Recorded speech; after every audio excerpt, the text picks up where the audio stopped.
this so important to you all of a sudden? Because it's Thursday and it's past noon. Thursday is one of my days off. On my off days, I start drinking at noon. You don't get to interrupt that. Riding on the waves of destruction, a toxic presence, a lord of corruption, polluting the ocean, spreading decay, the toxin in black, going the flame, searing through the sand. I've got balls of steel.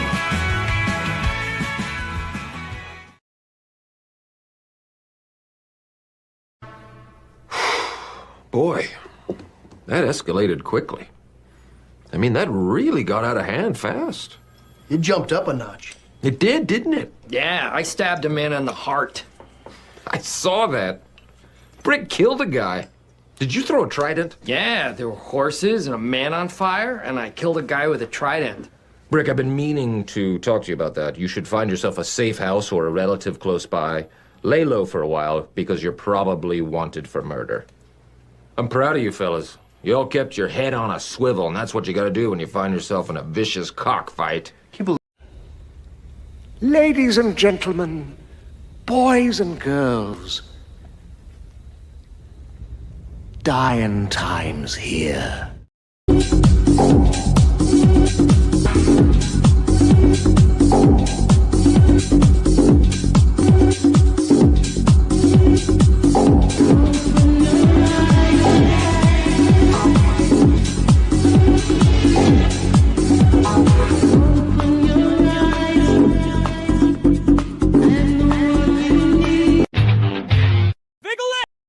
Yes!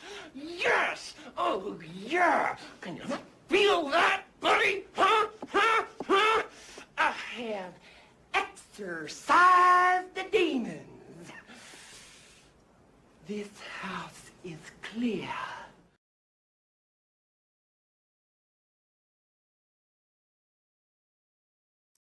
Hello, everyone. Welcome to Toxic Thursday. Sorry for the prolonged intro, but I had to take a phone call from the girlfriend, and quite frankly, she is more important than all of you put together because she lets me do things to her no parts, and what more can I say? We have the usual counterpart, Mr. Northern English Bastard. How are you, my friend? How are you doing today? I'm doing fine. Just watching a little bit of the classic Dirty Harry to get notes for tomorrow. God, it's a good movie. Fucking good. So movie. that's why they call you Dirty Harry, huh? Whoa, this guy. Yeah, he hates everybody. This racial slur, this racial slur, that. What about this racial slur? This racial slur, certainly. Wormy says, how do I check my mic? Well, there's only one way I know to check your mic. Get on in here, Wormy. Hello, can you hear me? Yeah, we can hear you. All right, good. My volume's all right on that, yeah? Yeah, no, you're good. You're good. Got that weird accent, that English accent kind of thing going on. I don't know what that is, but that's all right. That's, I'm a Scouser, Tox. I keep telling you this. A Scouser, are you? I'm a Scouser. not fucking Scottish. A Scouser. I don't know. I'm just a dumb guy. Welcome, Wormy. Welcome. Wormy, is this the first time on the show? It is indeed. Wow, that is amazing. Wormy Spoons, usually lurking in the chat. Today, first time gaining a little bit of toxicity, and I'm here for it all day. Hey, guess what? This one's here for you.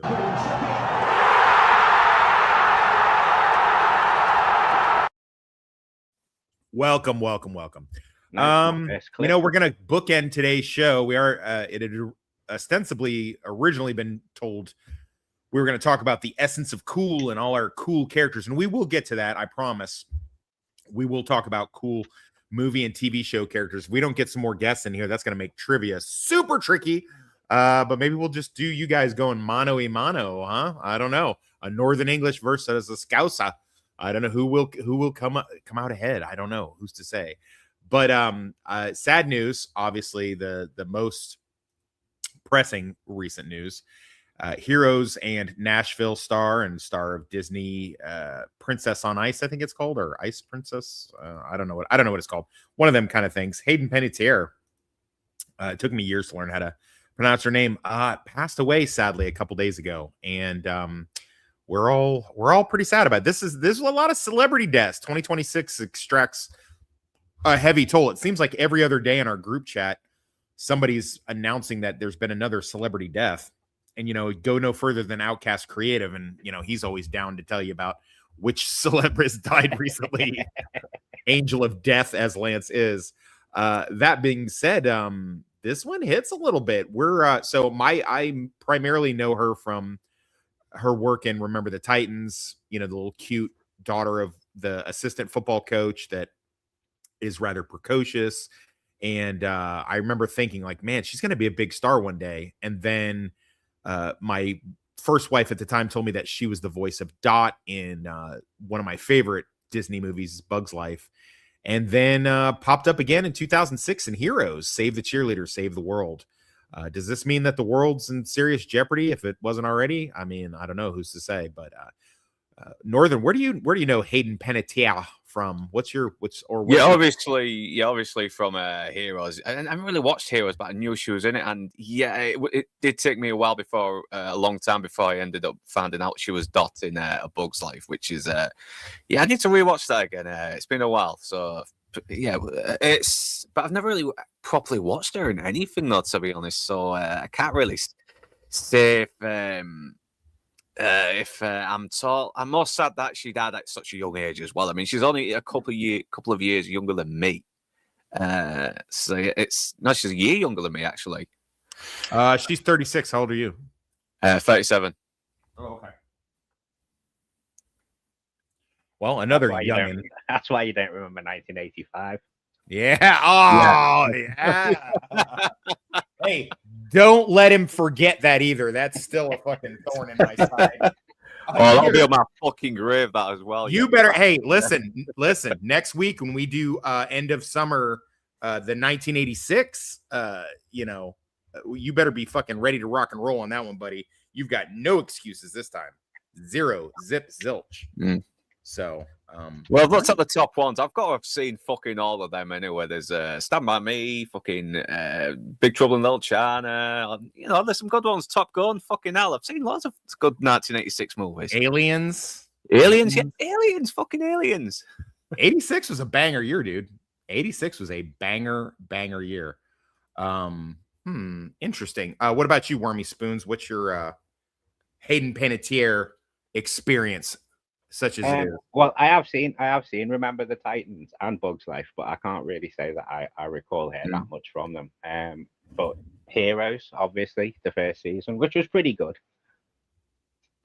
It kind of fell off a cliff after the first season, but did the second season suffer because of the writer's strike, though? I mean, because it fucked up a lot of fucking movies that were coming out at the time. I mean, that 2007 writer's strike fucking wrecked the world. If I hadn't been on a deployment at the time, I would have been so pissed off. I was in Guantanamo Bay working down there, so I didn't really notice it that much because I was getting everything a year behind. But then when I got back and I seen all of my shows like wrecked, I was like, what in the hell is going on here, guys? Why? What happened? Like, what happened to all these shows? And someone explained to me, they're like, yeah, they had a big writer's strike. And it's like a lot of good quality shows that were out in 06, 07.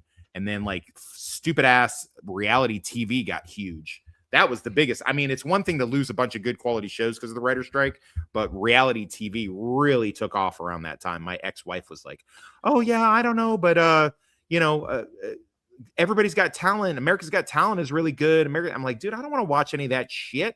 I want to watch like shows with a story. I don't want to watch freaking a bunch of rando people jumping up on stage and singing and, doing the same shit all the time. Like I could see that at the bars I work at. I don't need that shit. But yeah, she was pretty much, I would say without too much hyperbole, her character, Claire Bennett, like she was like pretty much the main character. Because a lot of the stuff, not the least of which is the whole first season tagline, save the cheerleader, save the world. That whole thing kind of lent itself. And Heroes was what is now referred to as a mystery box show, where you're watching it and like there's things going on that unfold that you're not aware of. And it was one of those things that you think it's one thing, but it's actually something else. And having the idea of a serial killer that collects superpowered people's powers, fucking brilliant. I mean, just a brilliant concept of a show. And I agree with Wormy Spoons. Season 1 definitely is one of the best. But, even though season 2, because of the strike, was very uneven, I think they came back pretty strong with season 3. I like the idea that the government started rounding them up ostensibly to take them to a Gitmo type place. I had just returned from Gitmo, and I'm watching them like in Gitmo gear getting put on. I'm like, what the hell's happening there? They were really good. This show about being in what's called in media res, like in the middle of the action would be going on. And Claire being the indestructible kid, she was, and the fact that she was tied to so many of the main characters was pretty interesting. When you find out that her and Vilo Magnatilio, whatever the hell his name is, were getting it on, and he was 28 and she was 16. That's a little less cute, especially considering recent events. But chicks like toxic dudes, man. They like older toxic dudes. If they didn't, I wouldn't be in business. But I mean, RIP. That's I try to have as much sympathy for her as possible. But yeah, man, I don't know. It's a bad thing. What are you guys' thoughts on her death? I mean, I have been hearing that she was ready to expose some abusers or one abuser maybe, but I'm just speculating, to be honest. Though I've not really had anything I've not really found it to be concrete. But there might be someone in chat who knows a little bit more about this, and maybe they can confirm my speculations. I see someone named Janice Simony says, "I see Inside Man is on time again." Inside Man, is that a friend of yours? What's going on? No, it's a friend of mine. No. Yeah. I don't know that lady. Anyway, what's this story? Sorry, I'm sorry coming late. So this is I am. Yeah, go ahead. I was just saying hey to I am. Oh, hey, wait, glad to have you, Inside Man. Always a pleasure. Thank so you, the mate. story, the long and the short of it is Hayden Panettiere, star of several TV shows, not the least of which being Nashville and Heroes, as we mentioned, but also kind of a mainstay in a couple of the Scream movies.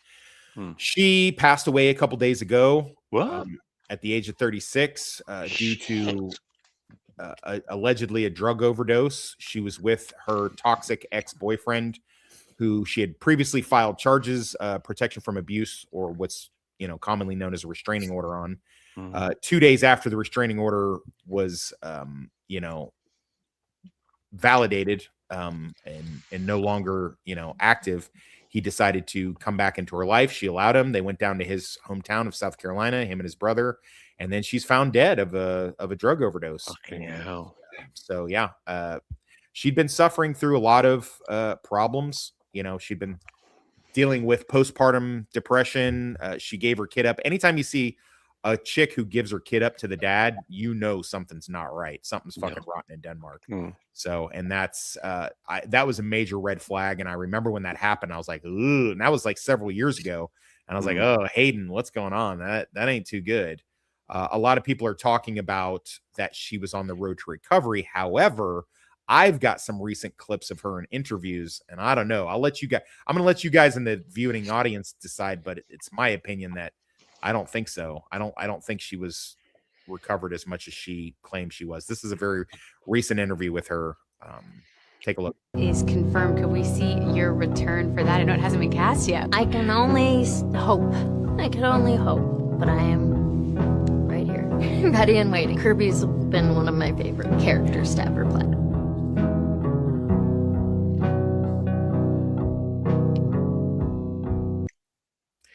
I don't know how much you guys know about people who are drug abusers, but one of the first things they start to lose is their ability to speak clearly. And she looked fucked up. Yeah, I've known plenty. I've known plenty of people who were fucking acid heads back in the 90s, and even though they quit it, they still can't talk like that. It's kind of buzzing, man. I get a bit miserable and depressed and that. Like they can't coordinate. The kind of processing for their words properly because the drugs have just fucked their brain up so badly. Yeah. Yeah. I do have a couple other. I will get to Mr. E is chomping at the bit in the chat. He wants me to read a message that he wants to send to the fans and presumably the family of Hayden Panettiere. It's pretty brutal. So I'll let you guys make up your own mind. But here's a couple more Hayden Panettiere moments. I'll let you guys decide. I don't want to live in a world where he doesn't exist. But he seems so alive in my head still. No matter what, like he was just one of those people I never thought that anything could take him down or take him away. He was so good too, and it makes you so angry to see that there are bad people thriving in this world, and then one so good that's just taken from you. Why? It's not fair. Yeah.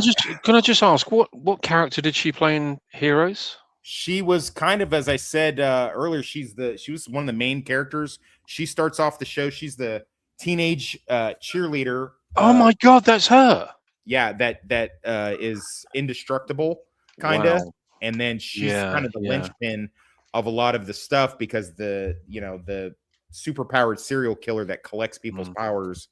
Once he gets hers, he's almost completely unstoppable. And so the first season kind of hovers around the tagline, "Save the cheerleader, save the world." And on top of that, the main fixer, her father, who seems like I guess he's supposed to be a tax accountant or something like that, or they called him horn rim glasses guy, was actually an assassin for their agency that collects and deals with superpowered people. And he's basically her stepfather and protects her and all that kind of stuff. So save the cheerleader, save the world. Hey, Darth Plato's in chat. Oh, I gotta put Darth Plato in.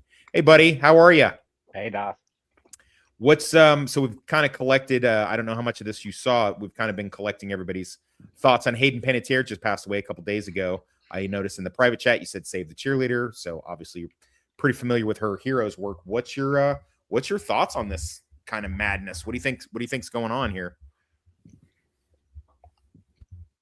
Okay. Valid opinion. Valid opinion.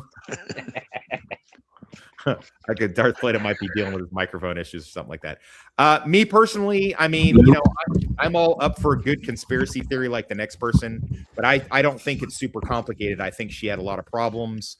I think she's a damaged person. I think that she'd had substance abuse problems. I think she was reeling from the death of her brother a couple years ago, who did top himself as well. That's who she was speaking about in the interview.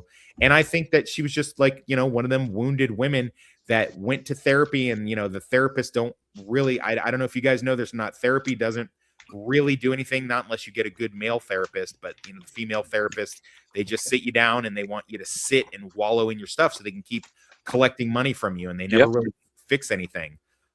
So she was suffering from that and never really fixed it. She may or may not have suffered some trauma on a yacht from some James Blunt guy or something like that. But I mean, again, she was an adult. She was brought on that boat by another adult. She chose to be there. You chose to be famous. You get in that life, it is what it is. She's obviously known that she's been having fucking problems for a while. And I'll tell you what doesn't fix your problems if you have depression and issues. And I can tell you this personally, fucking drugs and alcohol do not fucking help. If you're suffering from that stuff, that shit is not going to help you. It's just going to speed up the process of you fucking topping yourself. And I think that's what happened. I think she got back together with an abusive ex. He had some of that good dope. And she just decided to, fucking go on a rampage again. And, when they're celebrities, they always think that they're like one treatment center thing away from a miracle in a brand new book or something. When in reality, man, your body can only handle so much. She was a little girl. She just wasn't a big girl and could fucking deal with a lot of that shit. And I think she did a bunch of dope, and I think she did a bunch of alcohol with this guy. I don't think this guy murdered her per se. I definitely don't think that, but I definitely think that he had a hand in it, and maybe he should be looking at some negligent, manslaughter charges or something. Was it? They call it culpable homicide, isn't it? Culpable, yeah, something along those lines. Yeah, where if you're doing dope with somebody and that other person dies of said dope, then you can be held responsible for it. So in that, yes, I definitely think that's what occurred. But beyond that, I mean, she's fucking grown up, and at 36, I mean, at what point do you start taking accountability for your actions? You're 36 years old. Yeah. So, if no one else has anything to say on this right this second, I do have a message from. Can you hear me now? Yeah, I can hear you now. Go ahead, buddy. Okay. Sorry. No, it's okay. Go ahead. Say what I you just want. I just wanted to say thank you for making that video yesterday. It was really beautiful. Oh, thank you. And I did watch Heroes. That's the only thing that I saw with Hayden in it. Valid. Yeah. And what you're saying is true, but it seems like we've been backsliding with this stuff since the 60s.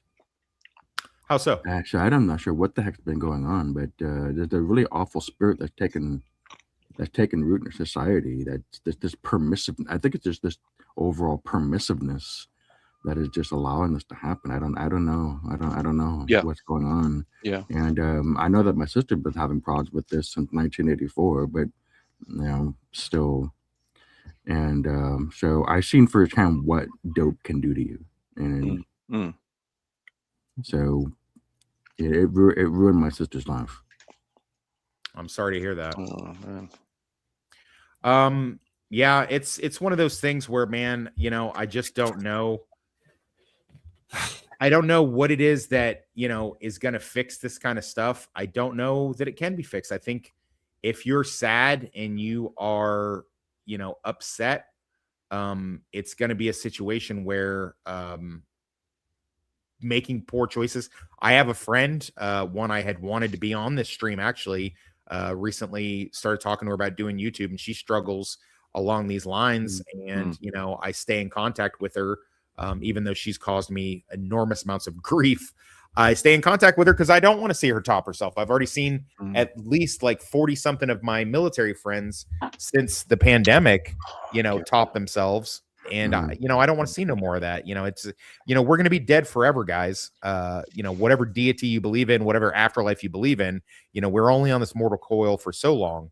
And, you got to take better care of yourself.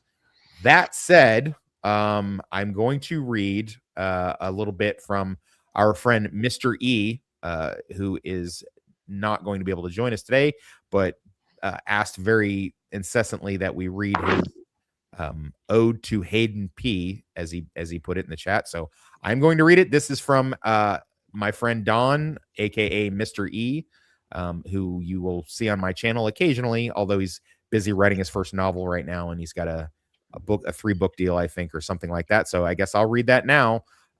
These are his words, throwing that out there. Spoiler alert. The outpouring of grief over Hayden Panettiere's death feels disproportionate.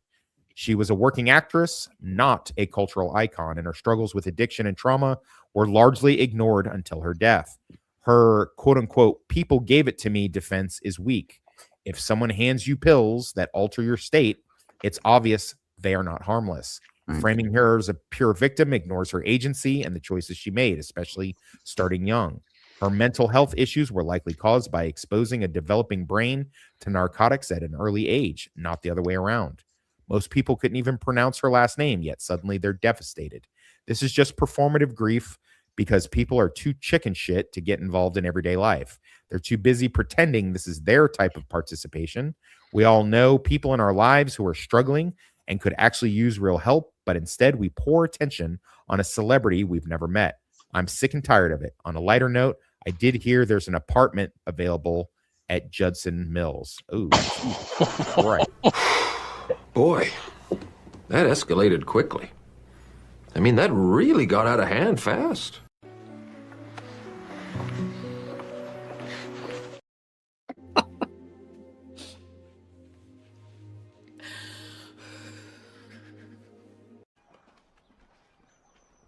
Fuck. I would like to point out that Mr. E. Don is a Marine, and they are not known for their sensibilities for stuff. I don't necessarily agree with that opinion. I don't necessarily disagree with that opinion, but that is an opinion of someone, and everybody's valid to have their opinions, and he's been a good friend and a good friend of the show, so I agreed to read that. So that probably cost me a few subscribers, but it is. What do you guys' thought on Mr. E's diatribe there? Look, sometimes the truth of the matter is very difficult for people to hear. And when you do hear the truth, sometimes you'll get a reaction like, oh God, that sounds terrible, or that kind of, it's so close to the knuckle, but it deserves to be said. And as you say, this is Don's opinion.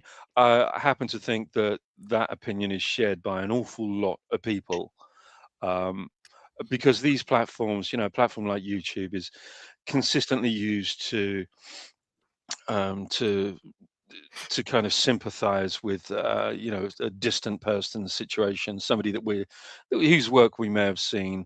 And yeah, it's sad that if anybody goes down this route, I think it's not really a societal problem when it's somebody who's in the public eye.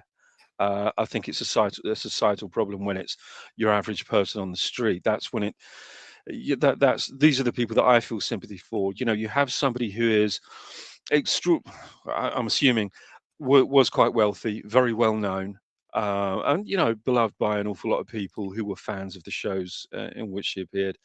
But I have more sympathy for the guy down the street, or the girl 2 blocks away, that kind of situation. I have very little outpouring of sympathy for somebody who has had it all, and makes those conscious decisions to fuck up their lives in that way. I'd rather, my sympathy really goes for other people, real people, not these artifices that have been created, and shown to us in these TV shows and everything. But there was a very interesting thing I think that you said, Toxic, which was, these people are just kind of, they're doing this until they're one step away from the next therapy session. And I think this is how it goes with these people. It's, I can get this fixed, okay, yeah, there's something going on here. I'm taking a lot of drugs. I'm drinking a lot of alcohol.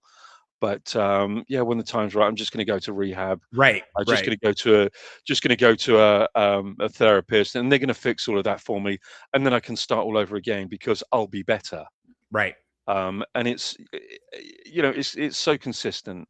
It's consistent behavior, and you're correct in saying that these people, these therapists, they're not actually there to help people. Not these kinds of people. The people that the therapists that claim that they serve these people and offer a real genuine service to these people are liars. They're bullshitters. They're there because they know that they're a cash cow. They're the gravy train. So if I keep this going, this gravy train is never going to hit the buffers. It's never going to pull into the station. It will never hit the end of the line. Well, that's been going on since like Wizard of Oz days, where they were pumping Judy Garland full of amphetamines and whatever else. So I mean, yeah, you're right. You're absolutely right. And then if the stories and biopics about Elvis are to be believed, they just basically just kept that thing going. As long way past, instead of getting the person help, they just kept pumping them full of drugs and that kind of thing. And that's a real shame. That's a real shame. And I wish that it wasn't like that. But at the end of the day, I kind of park my car in the same garage as you do, which is, I feel more sympathy for Joe Q Public that's struggling with this stuff than someone just because she was on a TV show I happen to like her life isn't more important for that reason. But I mean, again, it would be disingenuous for me to pretend like I didn't enjoy her presence. I had a super big crush on her for a while. I thought she was a great actress. I enjoyed things that she did. And, I feel like she was pretty well liked. By the way, there is a poll in the chat if you want to vote on it. I'm not sure how to do it because I've never messed with that particular widget. I just happened to see it while I was dicking around last night. And so I did put a poll in the chat kind of talking about our main topic that we'll be doing tonight, the essence of cool, so to speak. And but yeah, it's one of those things that you know, I think she had a lot of friends. I think she was very popular and loved by a lot of people, and it's very sad that that goes on. But I also, where were those people? Where were those people? Right. Yeah, that's a good point. Yes. It's like what Mr. E said, you know, and I'm not prepared to completely discount his opinion on this, which is why I read it. Which is, you know, hey, yeah, where were y'all when she needed it? You know, like where were you guys then? Why is it all of a sudden? And I think it's that people don't really want to get involved because they don't want to be the bad guy. And I've noticed that quite a bit. I'm trying to figure out a place to put this poll where it's not in the way of everything, and I'm not doing a very good job. Please bear with me as I put it in the chat. Now it's over someone's face. Fucking hell. Stop playing with your poll, Doc. Stop playing with your poll.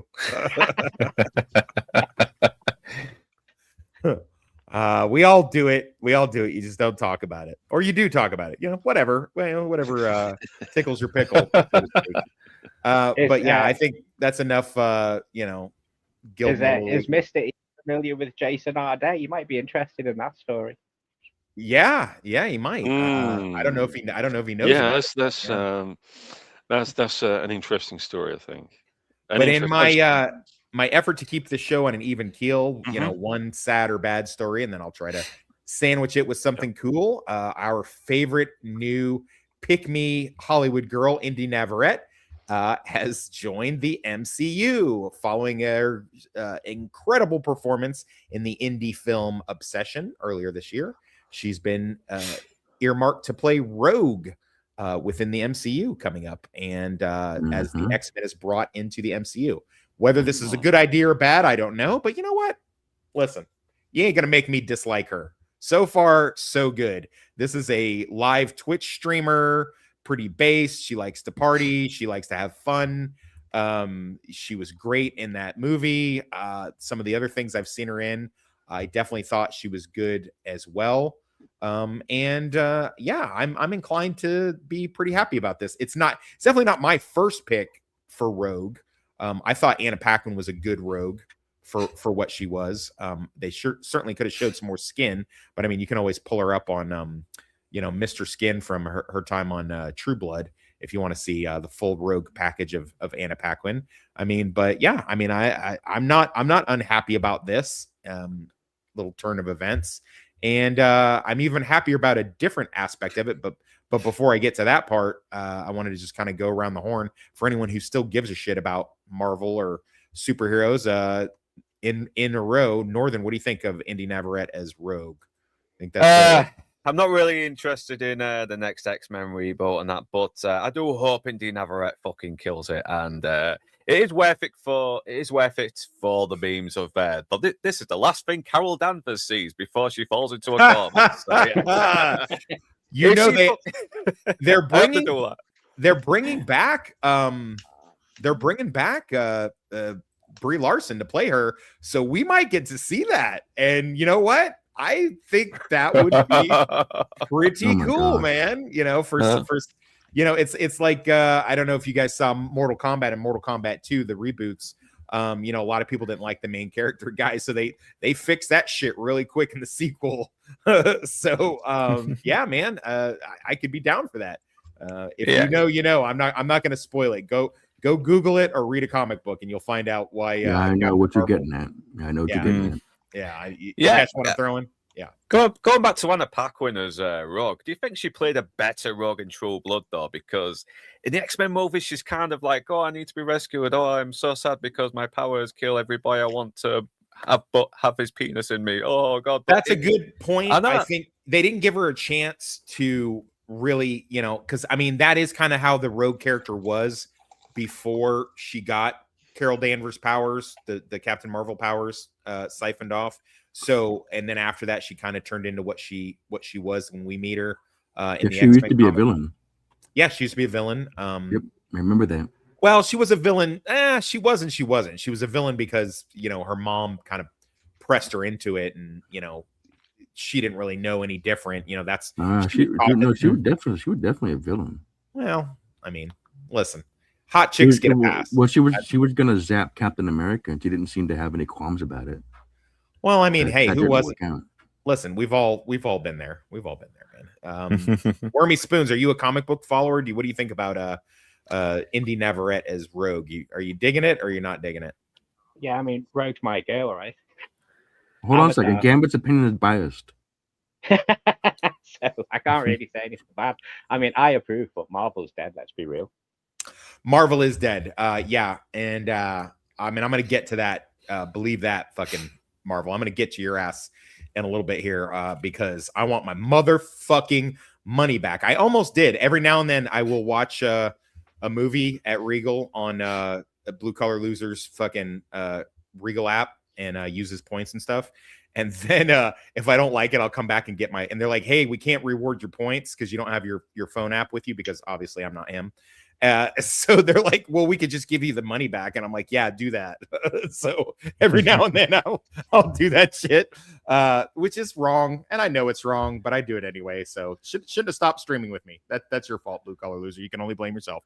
Inside Man, do you even give any fucks about this at all? I'm gonna guess no. You give no, but good luck to the girl if she's got a nice big payday coming up. So that's terrific for her. But yeah. I don't really give a shit about Fair play. You might care about the next aspect of this question, but let's hear from Darth Plato. For Darth Plato, what's your thoughts on Indy Navarrete as?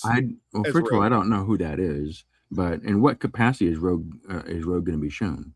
She's going to be the full comic book one where she's got all the powers, the flight, the super strength, the invulnerability, all that shit. She's going to have that. They're going to have her do that, as far as I understand. Are we talking about live action?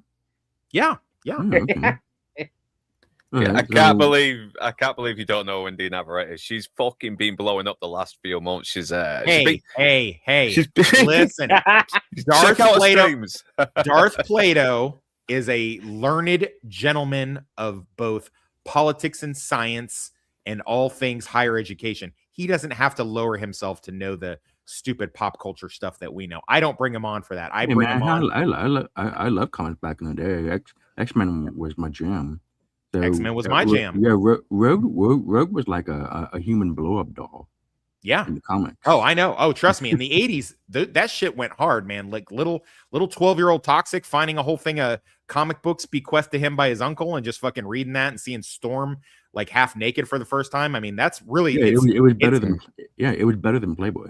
Yeah, it was way better than Playboy because they were accessible and they had superpowers. And plus, it was my first. Playboy's known to be pretty racist. Especially back in the 80s, they didn't have a lot of brown chicks in the pictorials, but X-Men comics did. And man, that's pretty much the reason why I wound up marrying a black chick is X-Men comics and Storm. So I used to make my ex-wife put on a white wig, and we'd fucking go to town.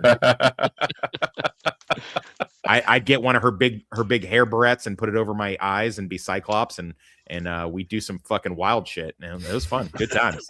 Good times. You could say it was uncanny. See what I did there? At least you weren't Wolverine. You had to grow out your hair. Well, we tried to do Wolverine, but then I wound up getting a domestic battery charge. So I mean, make of that what you will. So the other aspect of my question, if you'll indulge me a little, Indy Navarrete, so apparently it did not take long for the fucking woke mob, the fucking blue-haired weirdos to come after her because they were like, "Oh no, we're not going to have no fucking hot chicks in media that aren't transgender or not openly gay." So right away they had to go find something from her past, and the one thing they could find that they didn't like is that she, during the trial, supported Johnny Depp, as she fucking should. Stop it, Indy Navarrete. I can only fucking love you so much. However, the fucking left's reaction was a little closer to this. Rossi, you are nothing but a whore! Yep. Hang on, right? So they're going at her because she supported the guy that was innocent.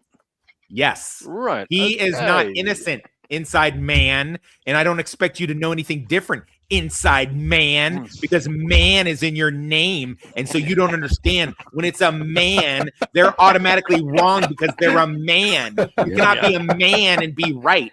It doesn't matter if you're a man and your wife kills your 3 kids. because you're a man. So it was your fault as a man. It doesn't matter if she shits on your bed and cheats on you with all of your friends, because you are a man and you should have stopped it correctly with more love and benevolence, because you are a man. We are not women. We are woman, and we are not going to be wombs for you anymore, inside man. Women, know your limits. Look at the effect.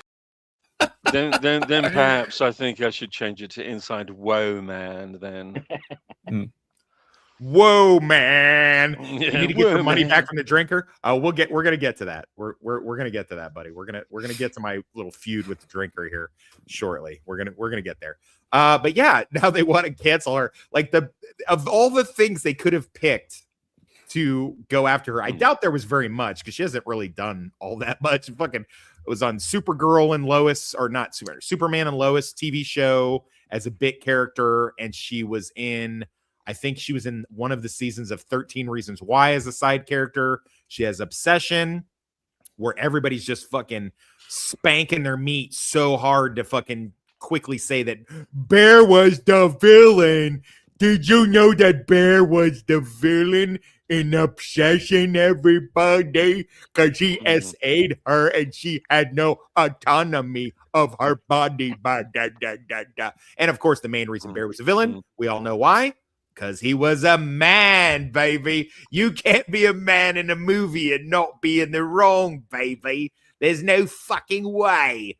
But yeah, so fuck, I thought I had that clip ready to go. I thought I had my finger on the trigger for that clip, and I fucked it up. So, well, that's it is what it is. I'll get it later. Anyway, but yeah, this is their cancel culture thing, and this is Indy Neverett's fucking like response. She's like, I don't give a fuck. It's like, I'm famous as fuck, bitch. I do what I want. Yeah, that does seem like a thing is, rather weak this criticism. is sorry, mate, go on. I was just saying that it does seem like a rather weak criticism. It is. This is actually the best that they can do. This is the best that they can come up with. Yeah, well, good luck with that. Let's just see how that plays out, shall we? Oh, hang on. I figured out why Johnny Depp was in the wrong. How do you do? My God, man, what have you done? That's not your mother. It's a man, baby. Man, baby. I gotta rewatch the Austin Powers movies, man. I haven't fucking just genuinely laughed in so I haven't like gotten to like. Can you guys remember the last time you sat down and watched a movie that just like brought out your funny bone and just tickled you and just laughing? There's a whole thing. It's like it's been. I think the last thing I watched. Finally rewatched because I had it on my Plex Pass. What is that? What's that one movie called? The World War II movie that's really hilarious. Schindler's List. Schindler's List. Yeah. Hilarious. It's funnier every time I see it. That one. But yeah. Play the audio. The one fucking day they schedule a damn meeting midday. He says, Mr. E says, Showgirls made me laugh. Are you even working at all, Mr. E? Or are you just fucking hanging out in our chat? I'm fine either way. I'm just curious. Like, you might as well just come on the show at this point. But yeah, dude, you guys aren't canceling Indy Neverett. Shut the fuck up. Just shut the holes in your face. It's not gonna work. What is besides Inside Man? Anybody got any thoughts on them trying to cancel Indy Neverett? Anything intelligent to throw at these woke tards? Yes, touch grass, get fucking laid, actually talk to people, real people, learn your fucking history, read up on stuff, stop fucking, get out your fucking bubble for Christ's sakes. What is the weirdos' agenda against hot chicks? Like, what is their thing that they just hate hot women? Like, they don't like them. It's a number of factors, isn't it? It's like they're brainwashed to, despise, men have been are all rapists if they admire hot women, and so they're ugly as fuck, and they don't like the fact that men want to go for these fucking women and not them. That's two of the reasons. There's probably there's a lot more. It's just not coming to me at the moment, and I'll let someone else voice their opinion.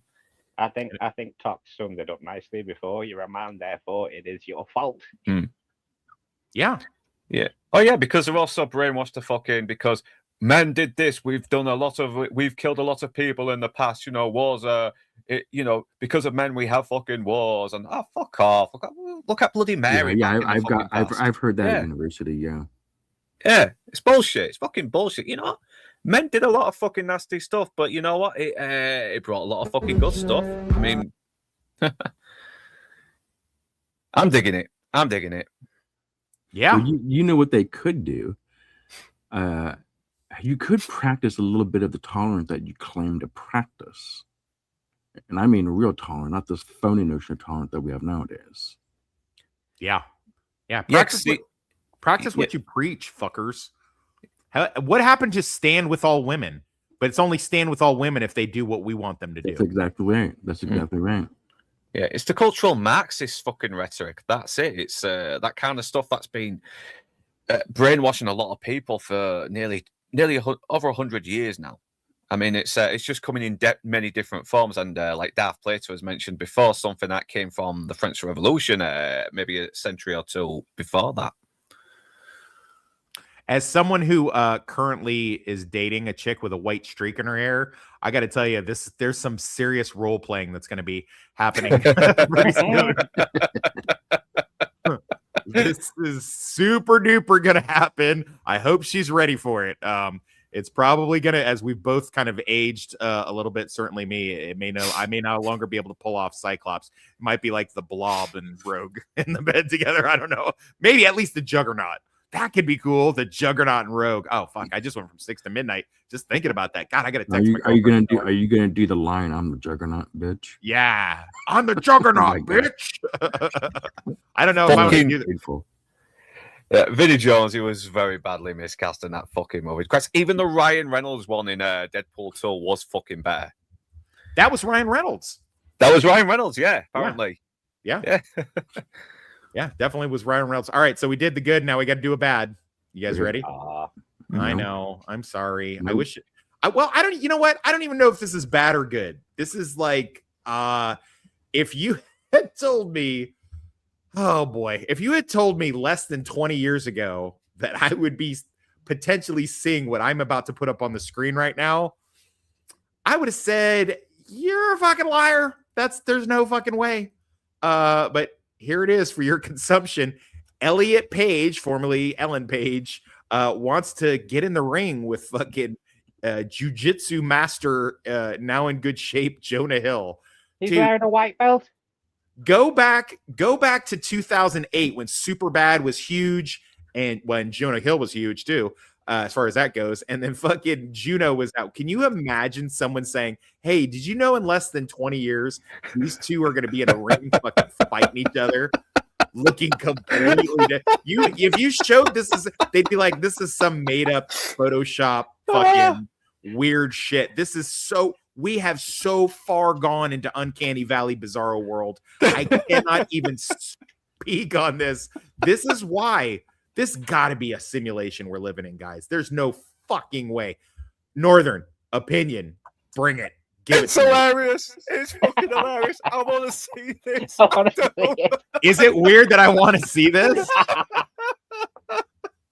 Is it wrong that I want to see Seth from Superbad beat the fuck out of male version of Juno? Oh Christ! And you know what? I wouldn't be completely unhappy if male Juno beat the fuck out of Seth. I wouldn't be mad at that either.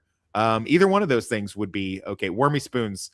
Give me the opinion. I know you Scouses like to get MMA, and isn't like a Scouser like the MMA champ right now or some shit? I'm at 12 o'clock right now.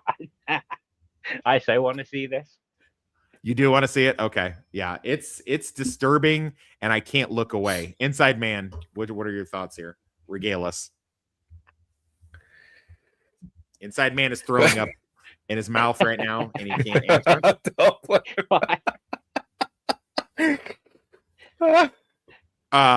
Darth Pluto, you want to pick up the slack? What do you got? I don't even know what to say about this.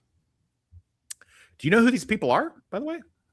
I don't even. Well, I know who Paige is because of the Odyssey nonsense, but I have no idea who the Jonah Hill is. You don't know who? You never seen Superbad? No. Wow. All Oh, right. it's good, man. It's fucking good. I watched Dogs of War with him and Miles Teller. It's based on a true story as well, so you might like it. Jonah Hill was the chubby young comic guy. He's like he'd pop up in random Judd Apatow movies and things like that, and he'd just kind of brighten up the screen with his funny, kind of boyish. That sounds a little more familiar. Okay. Yeah, self-deprecating comedy. And then later a little bit more serious roles. Wolf of Wall Street. He did things like that. But yeah. Do you think maybe that they're cooperating in this? It's not actually like. It does. It does give vibes of the one guy. What was the SNL and Taxi guy's name? Kaufman, Andy Kaufman, and he did the fucking intersex fighting championship or whatever, and he was gonna go against that Lawler guy, and then we find out in the Man of the Moon movie that was actually all fucking just a big prank he played on the world. Which, I mean, I'm all for it. If that's what they're doing, God bless them. Mr. E says, I want to see Caitlyn Jenner in the ring. The winner fights Caitlyn. Okay. Inside man, you back with us or are you yes, sorry. I had to quickly take a call. I do apologize. I don't know what this subject is. So if you could just it's right up on the screen right there. It's Elliot Page wants to fight Jonah Hill. Oh, come on. As they both listen, it's not the weirdest thing I've ever seen. It may be the weirdest thing today that I have seen. Is this a publicity stunt or is this for real? And if it is for real, are you into it? Is publicity. I agree with Darth Plato, actually. I think this is something that's been contrived between themselves. This is garbage. So I don't care. Non-story. I don't care. I'm watching this shit. I am. All right. Wait, mix it up. Mix it up, gentlemen. I just want to see that in the ring. I just want to be like, all right, we're both gentlemen here. Marquis of Queensberry rules aside. Both of you presumably have cocks. I'm not really sure. But let's no hitting below what if he said no hitting below the belt and Elliot Page was like, oh, it doesn't matter. It's fine. It's no big deal. There's nothing down there but a nub. It is like celebrity deathmatch. Yeah, I agree. Did Elliot Page tweet or message Jonah Hill? I think that's how this began. Yeah. Why? Well, I thought she became a man because she didn't want to get assaulted by Hollywood actors. Right. I see what you did. Well there. done. I see what you did there. Smart ass. Yeah. All right. Okay. Wormy Spoon's bringing that great scousy humor to the Toxic Forum, and I'm here for it. I'm here for it all day. I don't know if that was a good one or a bad one. So I'm just gonna assume that one was a good one, or maybe it was a bad one. I don't really know. I will tell you this. Here's one that might brighten your day up. This was kind of funny. I don't know if this is actually from the two celebs themselves, and if it is, it's great. Some friendships last forever. Old picture of Taylor Swift hanging out with Ed Sheeran. Ed Sheeran, Taylor Swift right now. Yeah, it's not real. It's a piss take. That's what it is. Is it a piss take? They got the blue check marks. They got the blue check marks. I have seen these a few times though as well, where it's got what's her name, fucking Miley Cyrus with this big fucking hairdo, and right next to it is the fucking feral kid from the Road Warrior, and it's saying the same thing. Delete this right now. Okay. Yeah, I've seen it a few times. All right, fair play. Well, anyway, I thought it was real, so make of that what you will. Speaking of make of it what you will, what did you guys' thoughts on the most recent fucking bullshit? These celebs are killing themselves, and I don't just mean like Hayden Panettiere getting back with her ex and fucking taking a bunch of pills and shit like that, but I guess it's a situation they are seriously trying to fucking starve themselves to death. I've never seen anything like it, and I've been following like celebrity stuff obviously since I was a kid, and I grew up with heroin chic and all that stuff, but man, it is really all of them. Like look at Margot Robbie's incredible body, and now look at on the left, like she just fucking looks. What is the deal? Are they all obsessed with Ozempic, or do they run out of kids to eat, or like what is the deal, man? Because it is not good. It is really not good. They are fucking killing themselves. I've got another picture here somewhere. I don't know. It's not pulling up. But it's a bunch of celebs all together that are just so fucking skinny and so diseased and wet. And it's like Cynthia Erivo, Ariana Grande, and now the little Hispanic one, Jenna Ortega, just all looking just completely emaciated. And it's really disturbing. What are you guys' thoughts on this? Right. Okay, I'm going to go up first, and this is Bring it. genuinely what I do believe. Yes, tell us, inside man, from an insider's point of view, what's going on at the craft service table? You guys just not letting these chicks near it, or like what's going on? I mean, this is another one of those situations where they follow the whole Oscar Wilde thing, being talked about. So they would rather be talked about than not talked about, and it doesn't matter in which capacity that they're spoken of. As far as they're concerned, all publicity is good publicity. If anyone doesn't know about the Oscar Wilde quote, Oscar Wilde said, "Yeah, pretend that we don't pretend." Okay. I'm sure someone smarter than us knows, but we don't know. So go ahead. So Oscar Wilde said, "There's only one thing worse than being talked about, and that is not being talked about."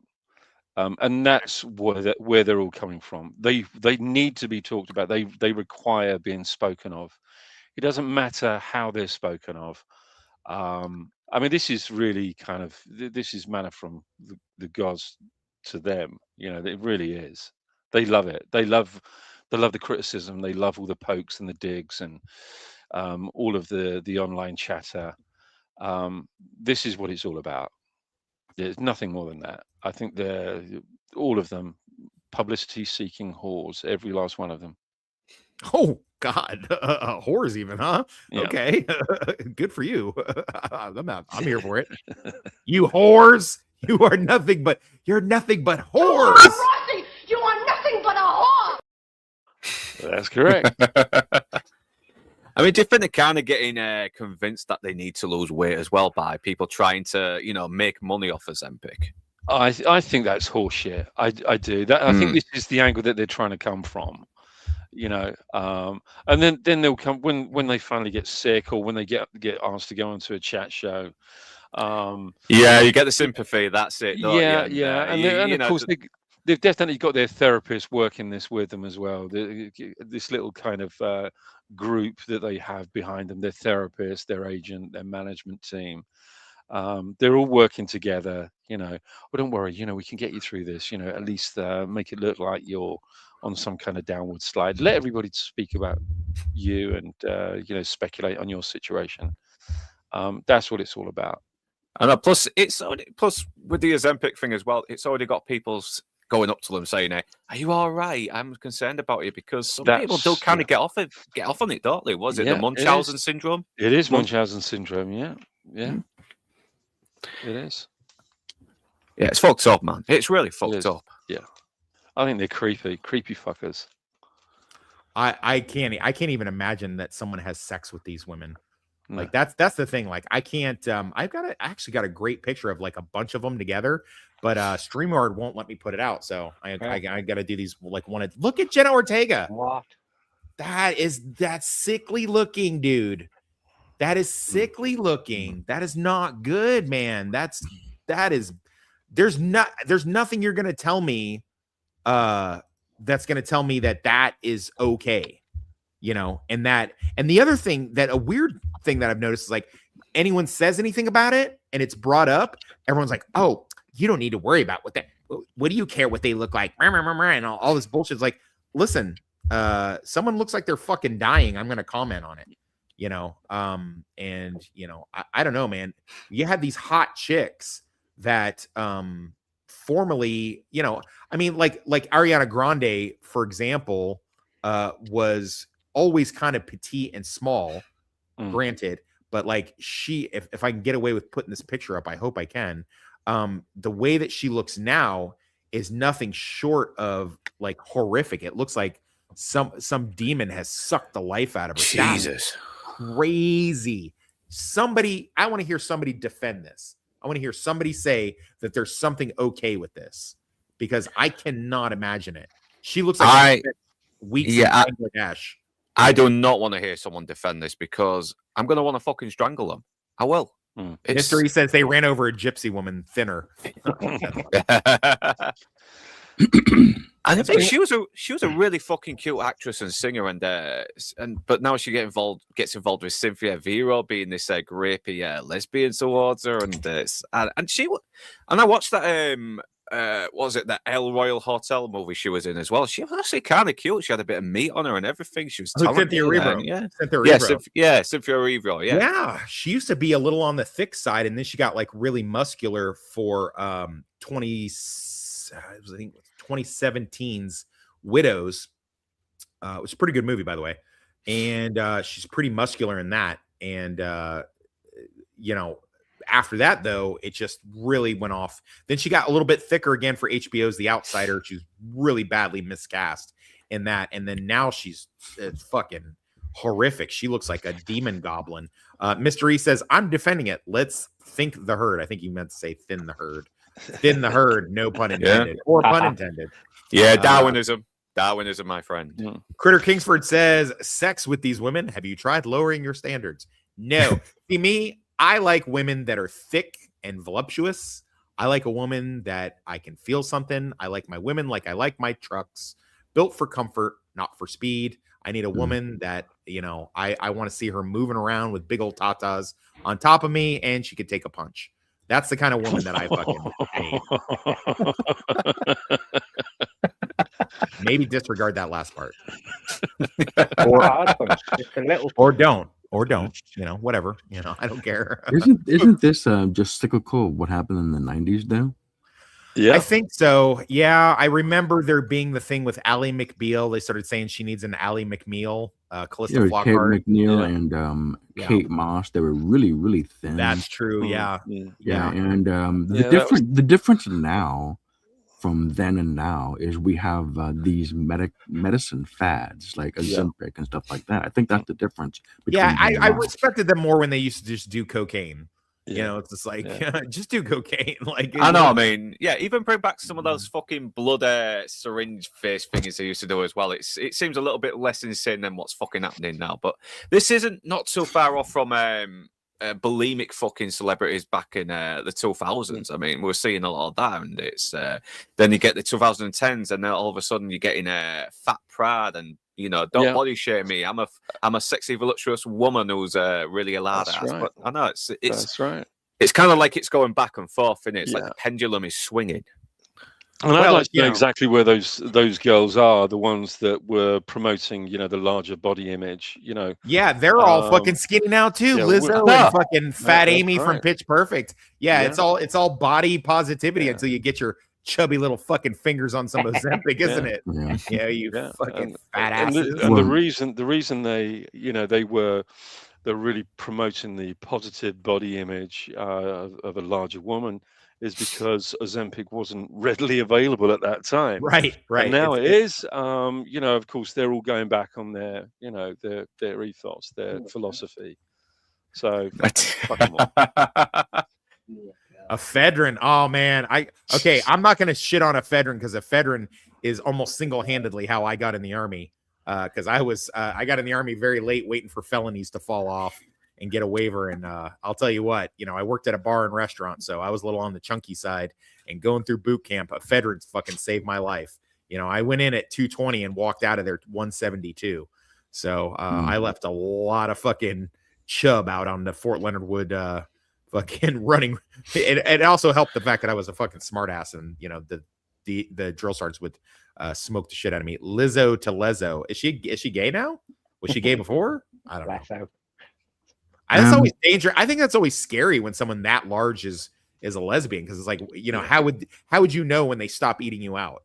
Like, how would you be able to figure that out? You know what I mean? It's like, wait, when they've too much, Lizzo, too much.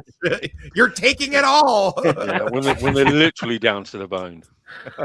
That's you're eating me out to the butthole. No, Lizzo, no.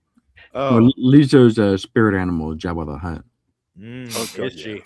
Ooga, ooga. Oh, Lizzo to Lesso. Oh, okay. Thank you.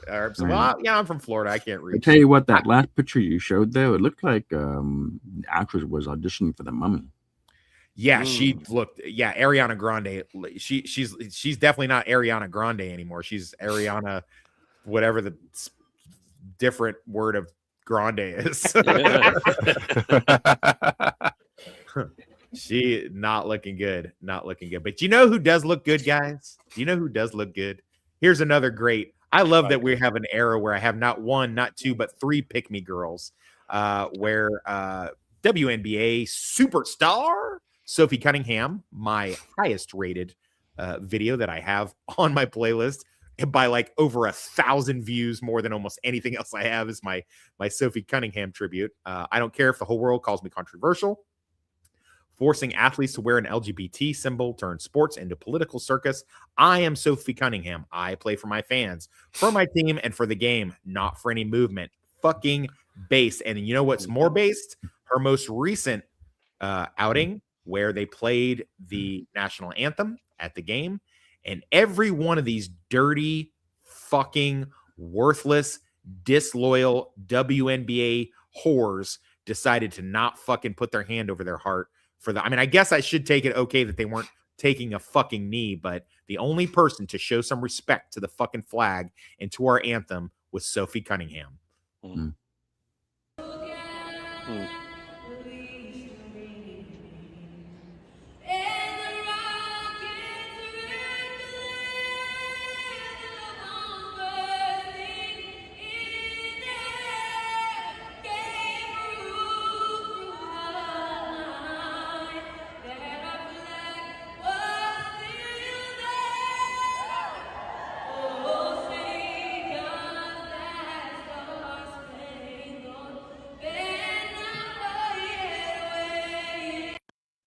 That's what I'm talking about!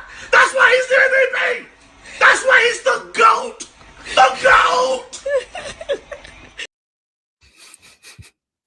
Fucking Sophie, based as fuck. Look, I can't love you anymore. Now, I know I said just a moment ago that I prefer thicker, larger women, and I do, but I would, you know what? I'd get it hard for you, Sophie.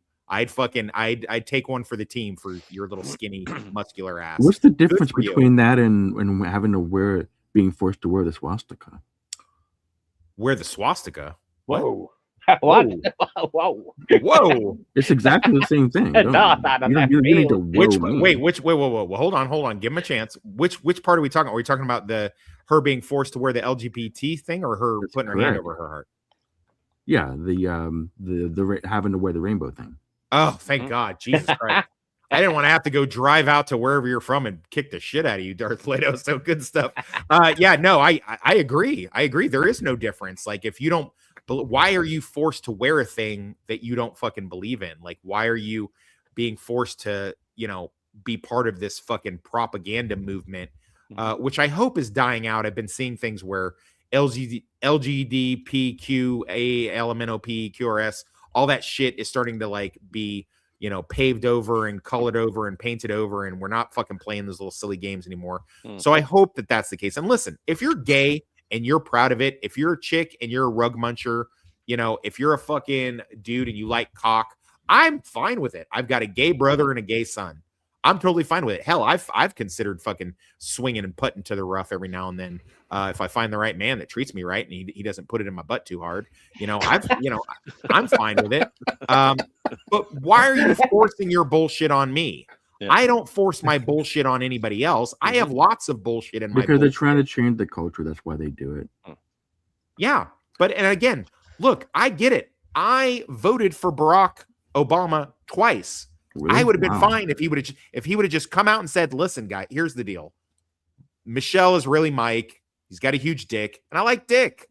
I'm gonna do my best to be a good president for you, but I like dick. Why did you have to go this subversive route and try to fucking push this fucking LGBT narrative and fucking all of this fucking weirdo bullshit on the kids and stuff because you're afraid, you're too much of a coward to come out and say, I like dudes. If you like dudes, that's great, man. Like dudes. I'm fine with it. And sometimes when people live in the closet, I know they've got to live in the closet because the world wouldn't accept them any other way. Tom Cruise and his Scientology, I know that it's wrong to be gay as a Scientologist, and he likes dudes. Tom Cruise likes to fuck dudes, and that's fine, Tom Cruise.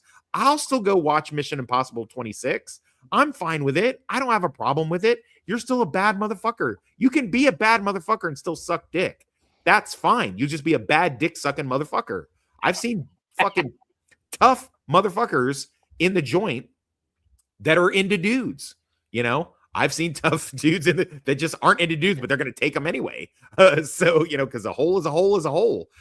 So I'm fine with it. But why are you forcing your bullshit on me? And more importantly, to the second clip with Sophie, dude, if you don't like this country, there's flights leaving every motherfucking day. Take your ass somewhere. The fucking national anthem is on. Stand your fucking ass up, take your hat off, and put your fucking hand over your heart. Man, I would, dude, I'd have been in jail. I'd have been in jail seeing that shit. And just to see the fact that she stood up for that, I mean, fuck, dude, I couldn't have liked her any more than I like her now. I mean, I guess I'm kind of in the wrong group because I've got 3 Brits on my panel, but just out of curiosity, what is Northern? What's your thoughts on that? You think she's was base as fuck, or are you still like sore? No, I fucking admire her. I do. I mean, because whenever we have had our World Cups, you know, fucking England, our players have been taking the fucking knee, you know, to the old Marxist fucking BLM movement, and it makes me fucking sick. I mean, we were going up against Africa at one time. All of our fucking players took the knee. The Africans didn't do that. They didn't do any of that shit. They just looked at our players thinking, what the fuck are these idiots doing?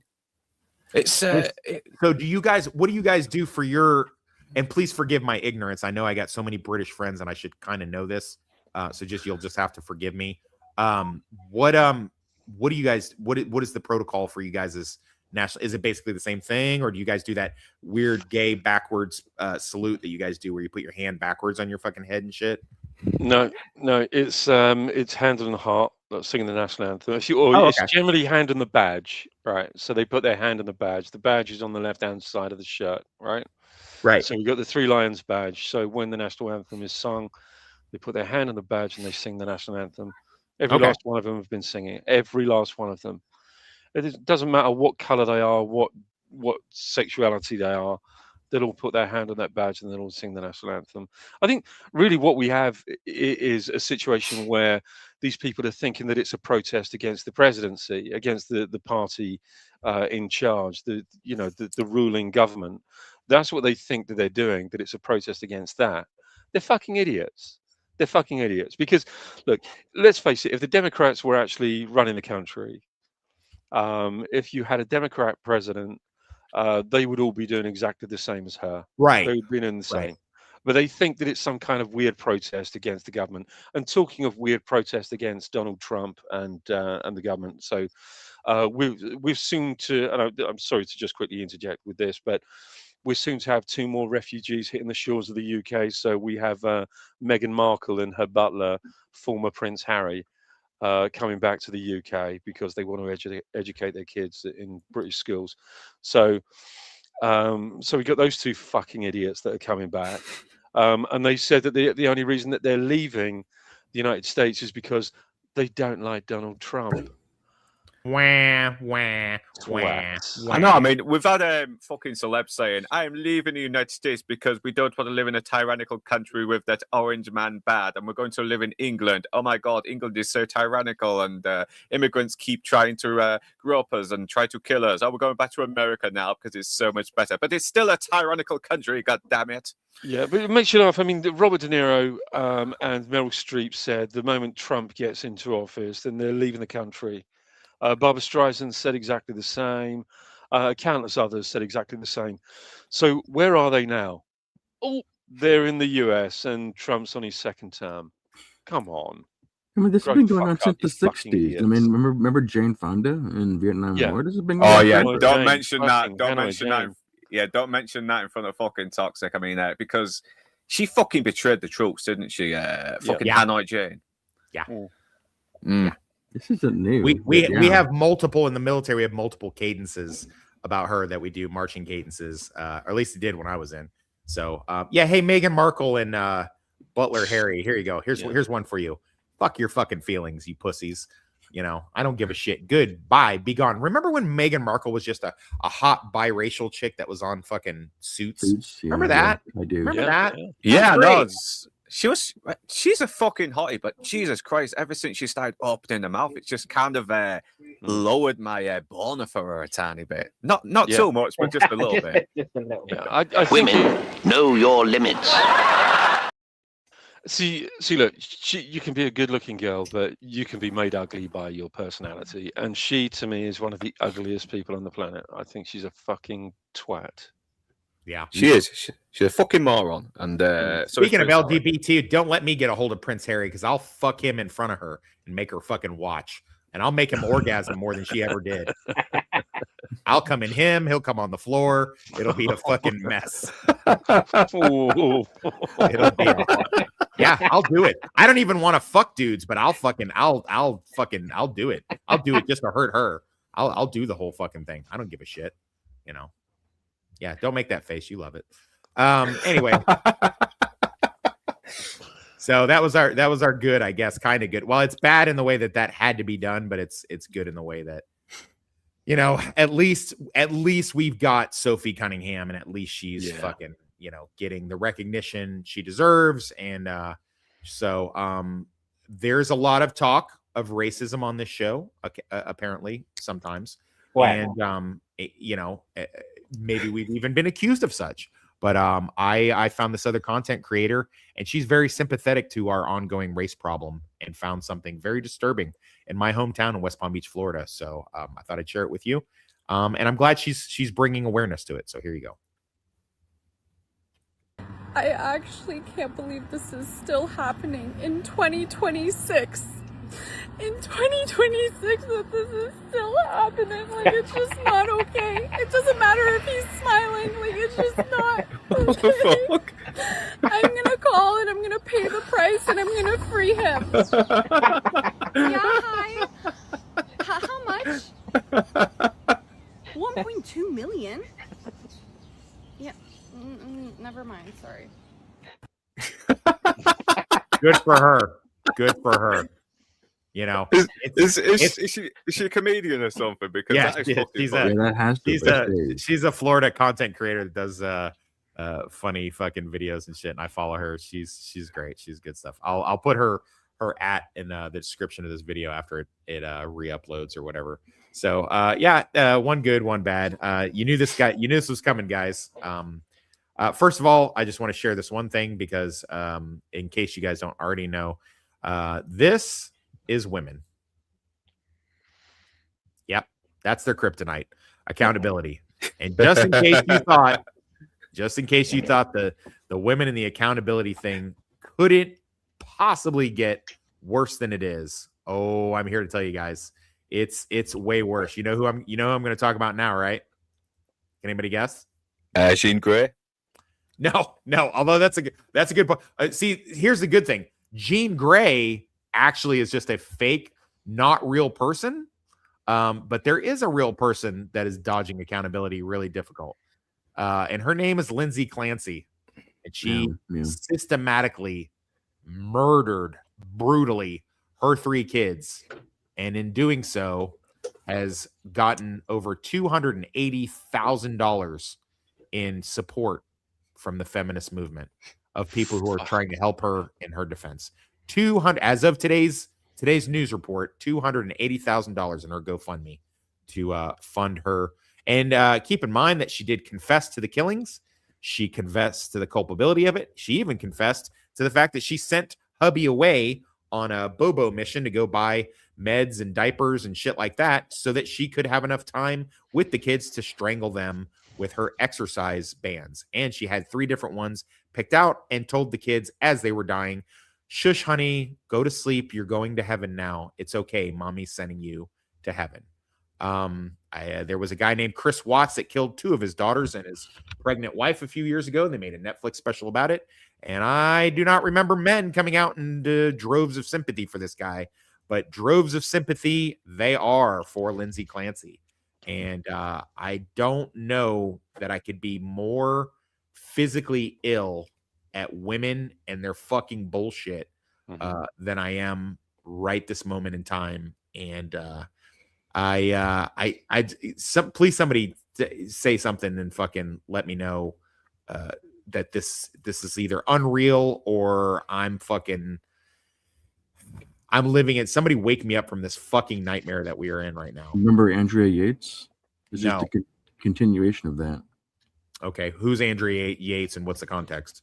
That was the lady who had drowned 5 kids in the bathtub. That's correct. Yeah, I remember the case. Yeah. Jesus Christ. And there were people excusing it because Yeah. she's not psychologically not Yeah. well, so she can't be held accountable. Yeah, and I think because I think you're absolutely right. This is definitely an extension of that case because she said exactly the same thing to her children. She was sending them to heaven because she didn't like the world that the children were living in at the moment. So she wanted to send them to a better world. So she drowned her children. I mean, it's beyond me. I can't. For me, it's completely unfathomable, as I'm sure it is to the overwhelming majority of people that know of this. Right? It's absolutely unfathomable that another human being can look at this woman and think, do you know, I kind of feel some sympathy for her. She's okay. She's killed her children, but I feel some kind of sympathy for her. So what I'm going to do is I'm going to set up a GoFundMe for her. I'm going to help people donate money towards her, help her. What the fuck does she need help for? The only help that she needs is to be locked up in a fucking padded cell for the rest of her life. Preferably lethal injection, I think would be probably the best option. But it's a similar situation that you have when you have guys that are on death row and you have these women from all over the world that contact and write to these guys that are on death row and decided they're going to go to prison. They're going to, they're granted conjugal rights and they can marry them. And I mean, that's equally as sickening. But this is truly, I mean, it's monstrous. It's barbaric to such a great extent. It's ghoulish, it's ghastly, it's sickening, it's nauseating, it's everything. And these people need to have a fucking good look at themselves in the mirror. See, the thing about like those random weirdo chicks that'll, and by the way, the guy Chris Watts that did unalive his whole fucking family, he did get married recently. Had a chick that fucking liked him and fucking married him in the fucking joint. The difference between that, like Ted Bundy getting married, shit like that, is that is some random person doing random weirdo shit. The amount if you go on TikTok or YouTube Reels, the amount of movement that this fucking chick has produced for I stand with Lindsay Clancy. Lindsay Clancy could be all of us because we all have postpartum and shit like that. It's astronomical, dude. It is. You can't go more than 2 videos without somebody. I mean, you will get the based opinion, but it's usually dudes saying, occasionally a woman, but usually dudes saying, she's a monster. She killed her fucking kids. And listen, man, as far as I'm concerned, and if anybody has read my book, you'll understand why a little bit better. Kids are off limits. I don't give a fuck what else you do. I'm willing to ignore a lot, but hurting innocent children is, to me, I can't. I can't, man. I can't fucking. You can't touch kids. Kids are off limits. It's just basically that. Kids are off limits. I cannot say it any different. I always think back on this. There's a scene from a movie based on a book by Dennis Lehane called Gone Baby Gone, directed by Ben Affleck, starring his kid brother Casey Affleck, about a girl that gets kidnapped, and he goes on a case to try to find her. He enlists the help of a detective named Ed Harris, who has a very strong opinion about telling him in retrospect after they've killed a child sex predator. And the private detective is feeling bad about it because he thinks I shouldn't have killed that guy. And it's a pretty disturbing and brutal scene, but it's definitely a watch that you got to do at least once. Ed Harris has some strong opinions about it, and it gives me chills. And if you guys will indulge me, I want to play it real quick. Worried what's Catholic? Kids forgive. Kids don't judge. Kids turn the other cheek. What do they get for it? So I went back out there. I put an ounce of heroin on the living room floor, and I sent the father on a ride, 7 to 9. That was the right thing? Fucking A! You gotta take a side. You molest a child. You beat a child. You're not on my side. If you see me coming, you better run because I'm gonna lay you the fuck down. Easy.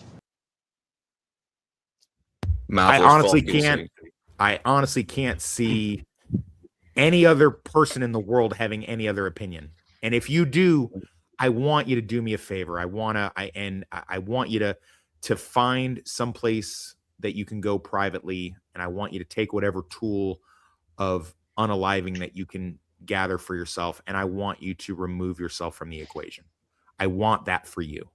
And I don't give a fuck if you have depression. I don't give a fuck if you have postpartum fucking issues. I don't give a fuck if mommy and daddy didn't fucking love you enough, or the stars aligned the wrong way, or you're a Sagittarius, or the guy hurt you, or you want to hurt Trump, or you think God wants you to send these kids off to another world and you're convinced of it. If you start having thoughts of harming a child, I want you to get rid of yourself. I want you to find a way. I can't say the words of what I really want you to do, but I want you to find a way to remove yourself from the equation, because there's no excuse.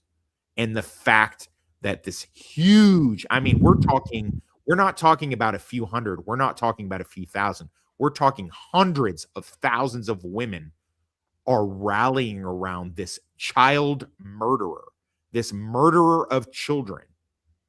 Makes me physically sick, and I don't want to. Every one of your kids should be taken away, is my hard line on that. I am not flexible on this opinion in any way, shape, or form.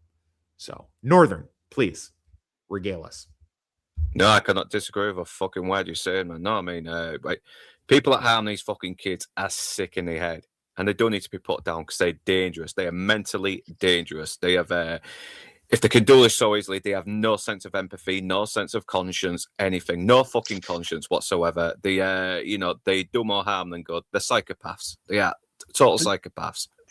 Would you mind if I just quickly mentioned just commented on something that you just said there, please? Luke? It's just that there's right to say that they're. I mean, I think it's kind of a simplistic way, and we've all used the term. These people are sick. They're mentally deranged. They're this, that, and the other, right?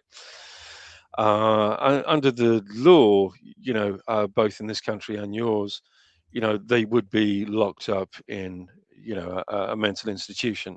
Right. Okay.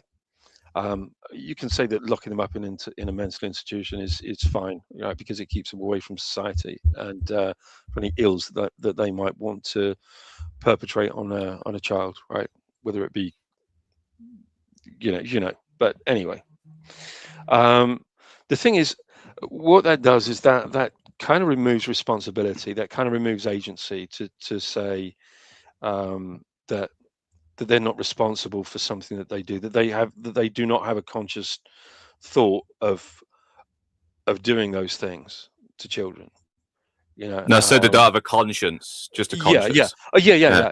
But I think if you're psychopathic, if you're mental, I'm not criticizing what you said, Luke, at all, not in the slightest. What I'm saying is that I think it's something that we tend to say quite a lot, that people are mental and they should be locked up for good, and but I think when we do use words like these people are mental, I kind of now feel like it does kind of excuse what they're doing. Oh no, I'm not excusing it. I am no. not No. I'm not saying that you are. I'm not criticizing anything that you've said or the way you've said it at all.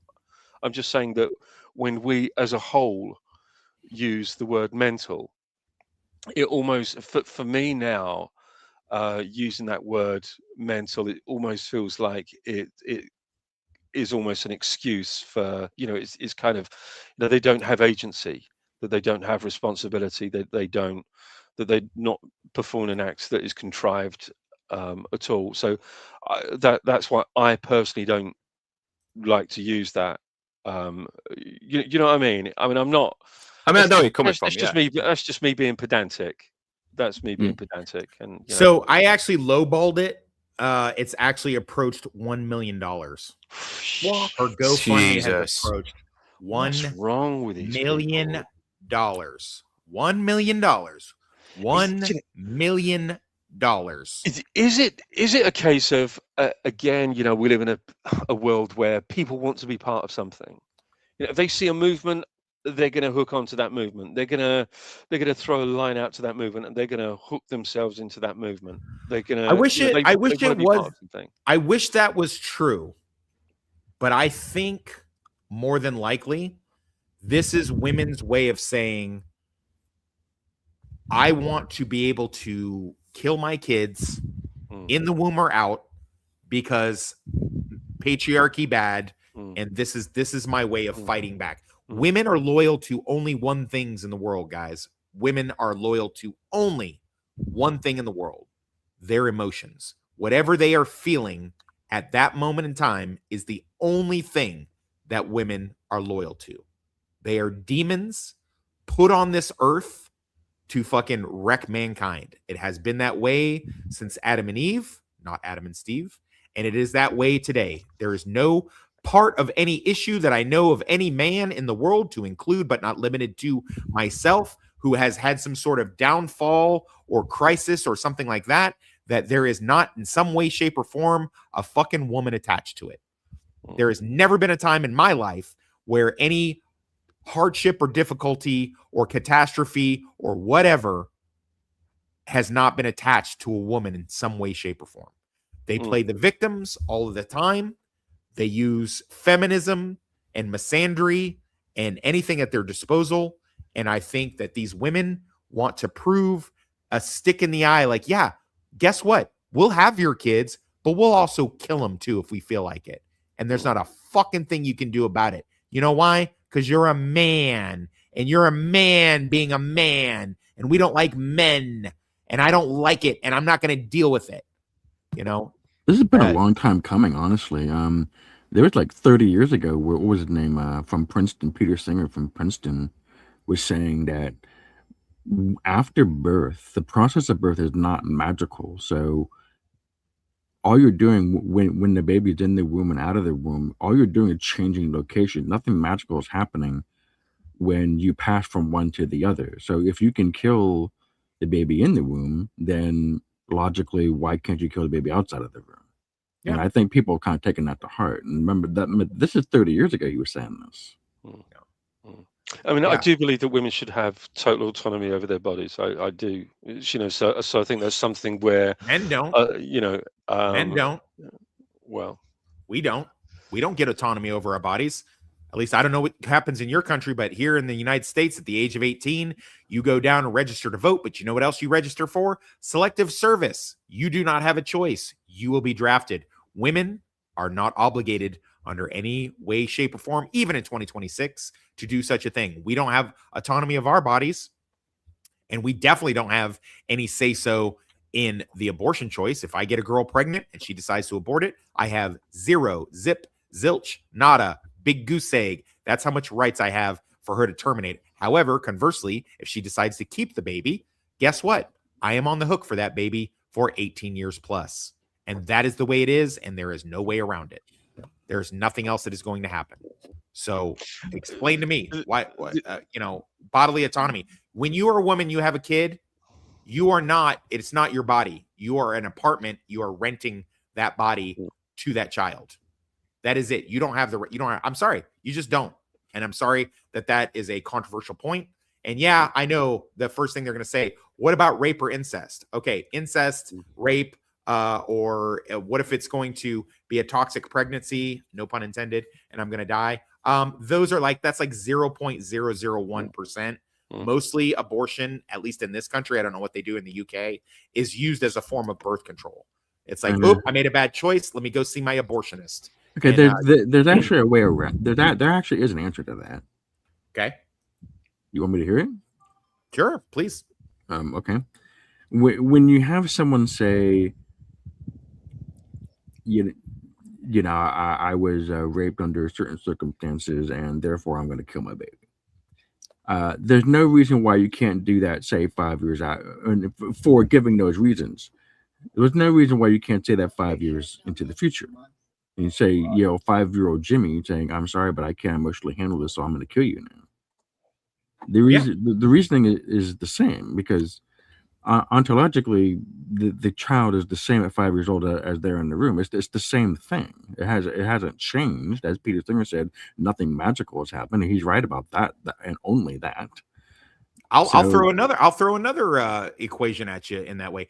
So if you get SA'd, if you get graped, should you just go back home and kill one of your other kids? Because you're basically doing the same thing. What is that? I think that's maybe a stretch too far. Is it? Yeah. I think look, the real solution is preventative, isn't it? The only solution is preventative, and that's birth control.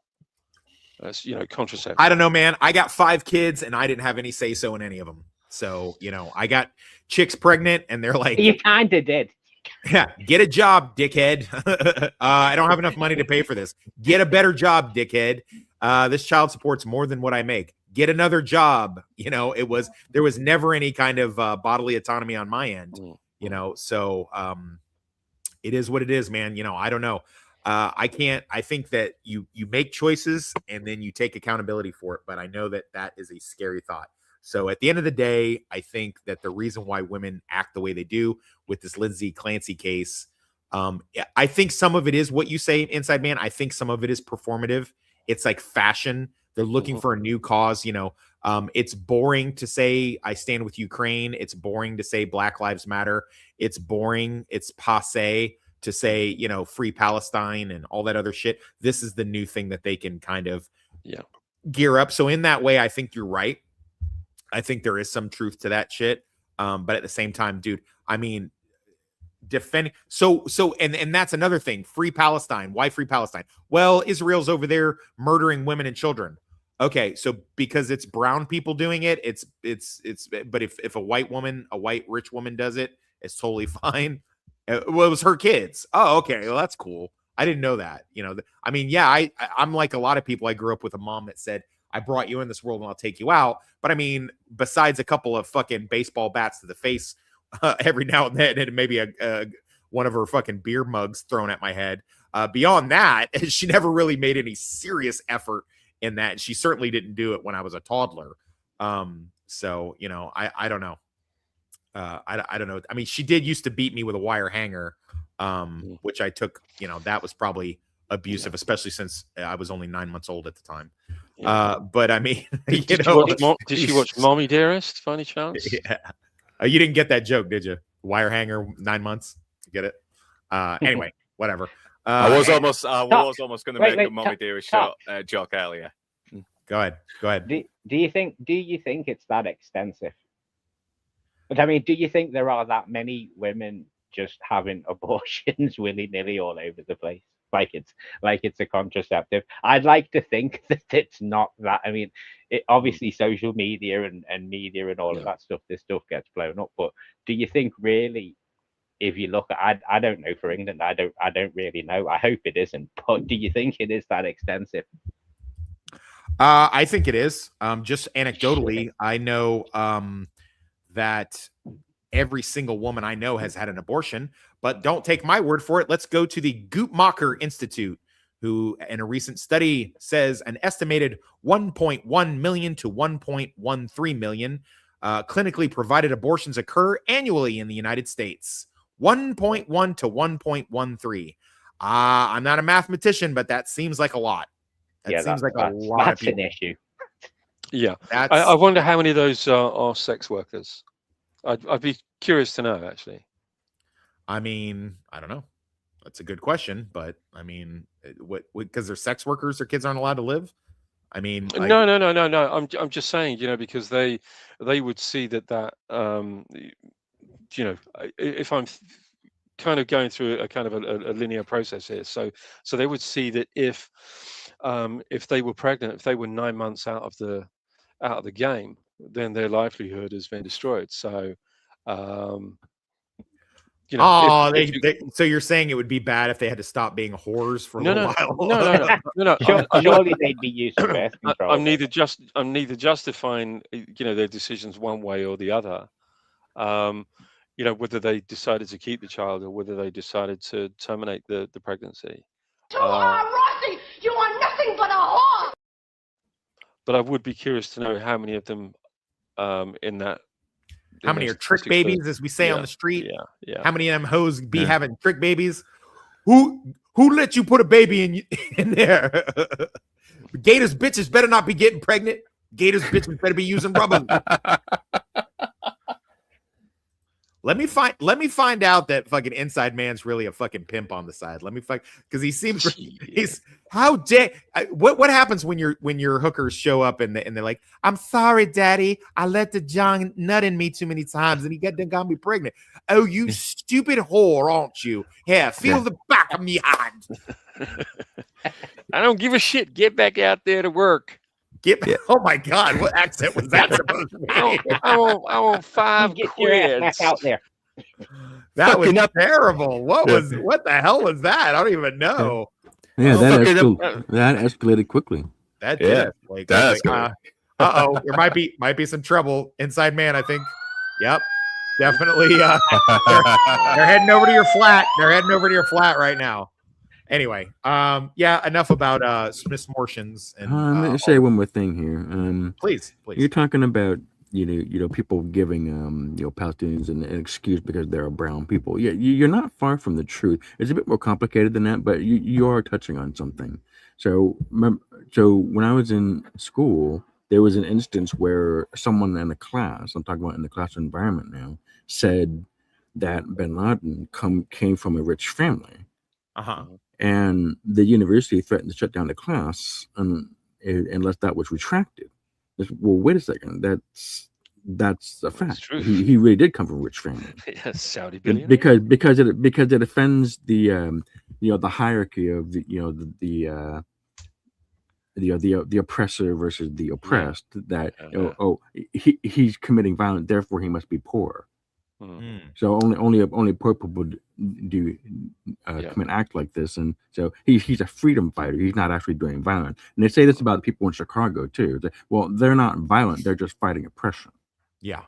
Well, I'm sure, as you know, Darth Plato, here in the West, in America, the browner you are, the more correct you are. That as long as you're brown, we're down with the cause, as they say. So it is what it is. It be what it be. What?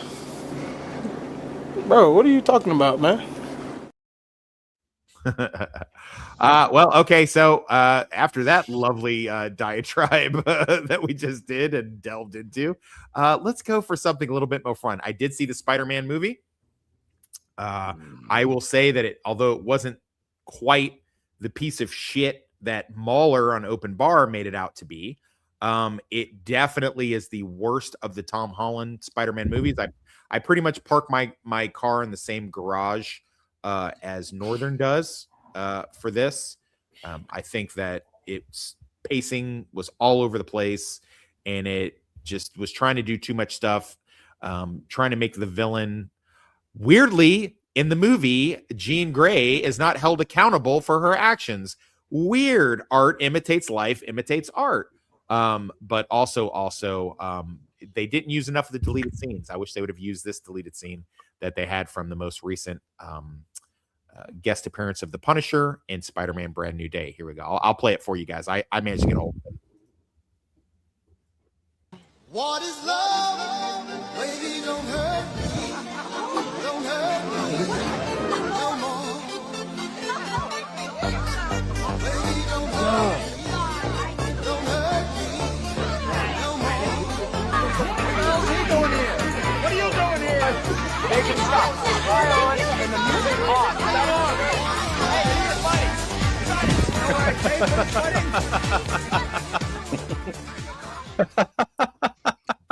Oh, Peter Parker and Frank Castle. I guess we know who's on top and who's the bottom in that relationship, don't we? But it wasn't a good movie. Northern, I thought you might have been being too harsh on it.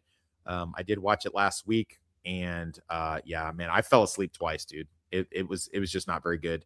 I never got your opinion. Wormy Spoons, did you bother watching Spider-Man Brand New Day? Yeah, unfortunately, I have watched Spider-Man Brand New Day. I give it a 4. There's so many writing problems with that movie. A 4 out of what? 30 or 10? 300. 100, 1,000.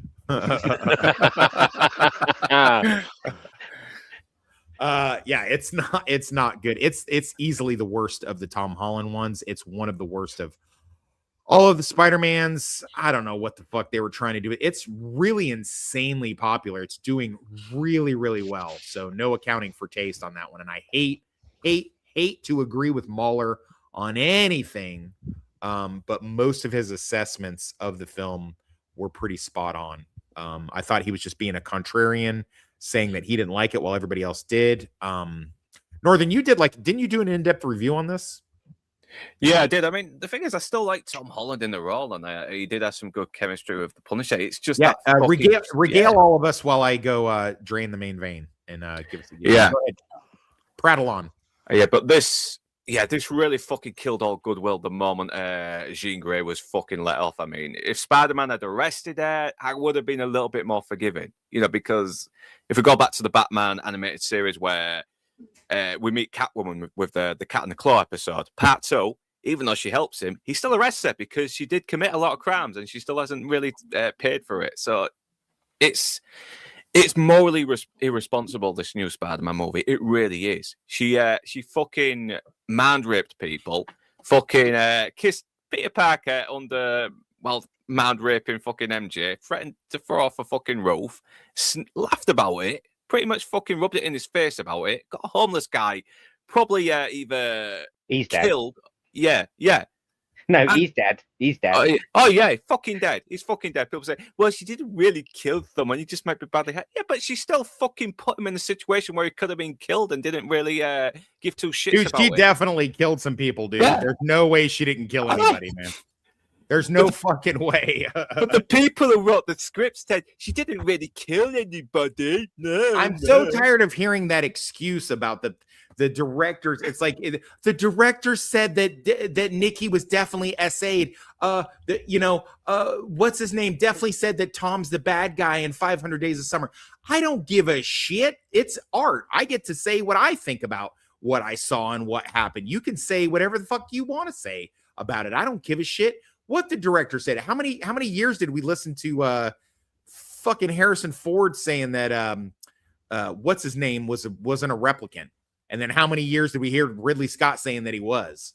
What was the thing? Did anybody see the second one? I never saw it. Was he a replicant? Ford's correct.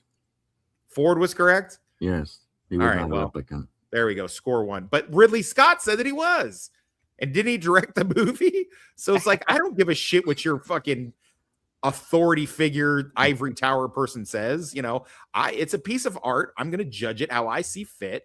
And that's the end of it. I don't give a shit. Anyway, I'm not going to waste too much time on this. It's not very good, guys. I mean, maybe if it was streaming at home, I may give it another rewatch when it comes on my Plex Pass. But I mean, it really underwhelmed. I mean, it definitely was not what I was hoping to see. And it's not to say that Bernthal and Holland didn't do a good job in their respective roles, because I'm not even going to say Sadie Sink didn't do a good job playing her role. I just think it was badly written. I think she's a good actress. I think everybody pretty much that was in it is a good actor, except for Zendaya, who's terrible. Zendaya, she is just fucking terrible. She is, you know what Zendaya is like? Zendaya is like, the milk in your cereal after you've eaten all the good stuff, and it's like the leftover milk in the bowl. It's That's like a compliment. Yeah. It's like, she's so oh my God, man. I don't know whose fucking dick she sucked to get to the point of where she's in, or why Hollywood tries to make her happen so hard. But man, she sucks. It's like she a is bulldog licking piss off a thistle. She is, I don't know what words you just said. I don't know. Did you want to write those out or something in a comment? All I heard was, what about you did a pittle in a pittle? Like, what the fuck was that? She looks like a bulldog licking piss off a thistle. Yeah. Piss off a thistle. Okay. Thank you for slowing that down for us a little bit. Yeah, she sucks. Yeah, have you seen that meme where there's a picture of a really stunning girl wearing a McDonald's uniform saying, your average girl at McDonald's? Then you put a picture of a Zendaya next to her saying, apparently the hottest woman in Hollywood. And you can really see that the average woman at McDonald's is 10 times sexier. It's... anyone? At least you get some fries. Yeah. With that. So, I mean, presumably. Mm. Anyway, whatever. I don't know if this is good or bad news. Warner Brothers and Paramount are fighting, and fucking there's I love this news. Supposedly some merger. Can you speak on this? I'm not really sure what this means. Is this all about Taylor Sheridan stuff, or is this something else? Darth Plato, explain. I don't know, but as soon as you say the word Zack Snyder, half the people I know on YouTube are going to start smashing their heads against their screens. Okay. For whatever reason, they just have it in for Zack Snyder and the so-called Zack Snyder cult, and I just don't understand why they have it in for this guy or the fans of Snyder. But it's fun to watch. To be fair, he's done a few clunkers. Didn't he do that knockoff Star Wars thing a couple years ago that had a Rebel? Yeah, I understand that, but that's fair game. But people on YouTube, they just make it so personal, so visceral, and it's fun to watch people just thrash each other. Where do you park your car in the Zack Snyder versus James Gunn sphere? Where do you park your car? Yeah, I thought Snyder did a better job than Gunn. I mean, I much prefer Man of Steel to that other thing that we saw. Facts. But yeah, it has legit criticism too. I mean, I'm not a Snyderite. I don't worship the ground he works on. He can do no wrong. No. There's legitimate criticism for that movie, but I mean, the topic isn't Man of Steel. I'm sorry. I was just using that as an example. No, I got you. I get it.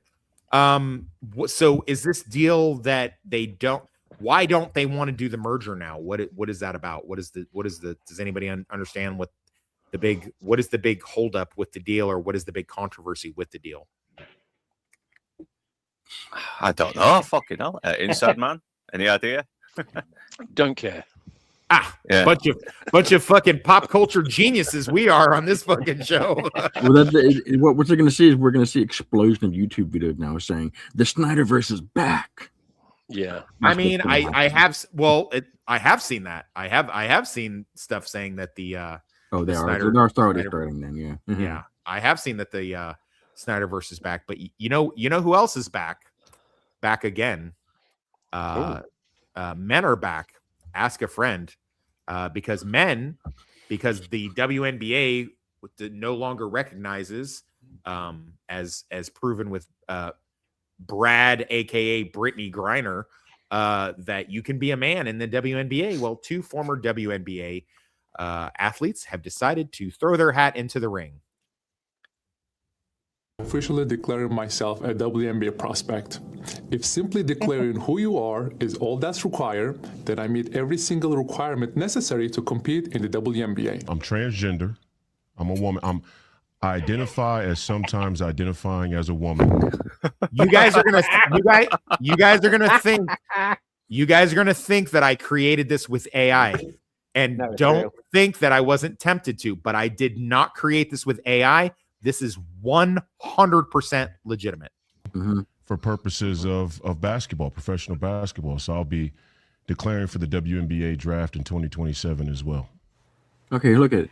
Well, the WNBA's culture war controversy continues to shift from the scoreboard to the scandals. Now, 2 former NBA players, as you saw, are saying, well, since anything goes in the WNBA, they want in.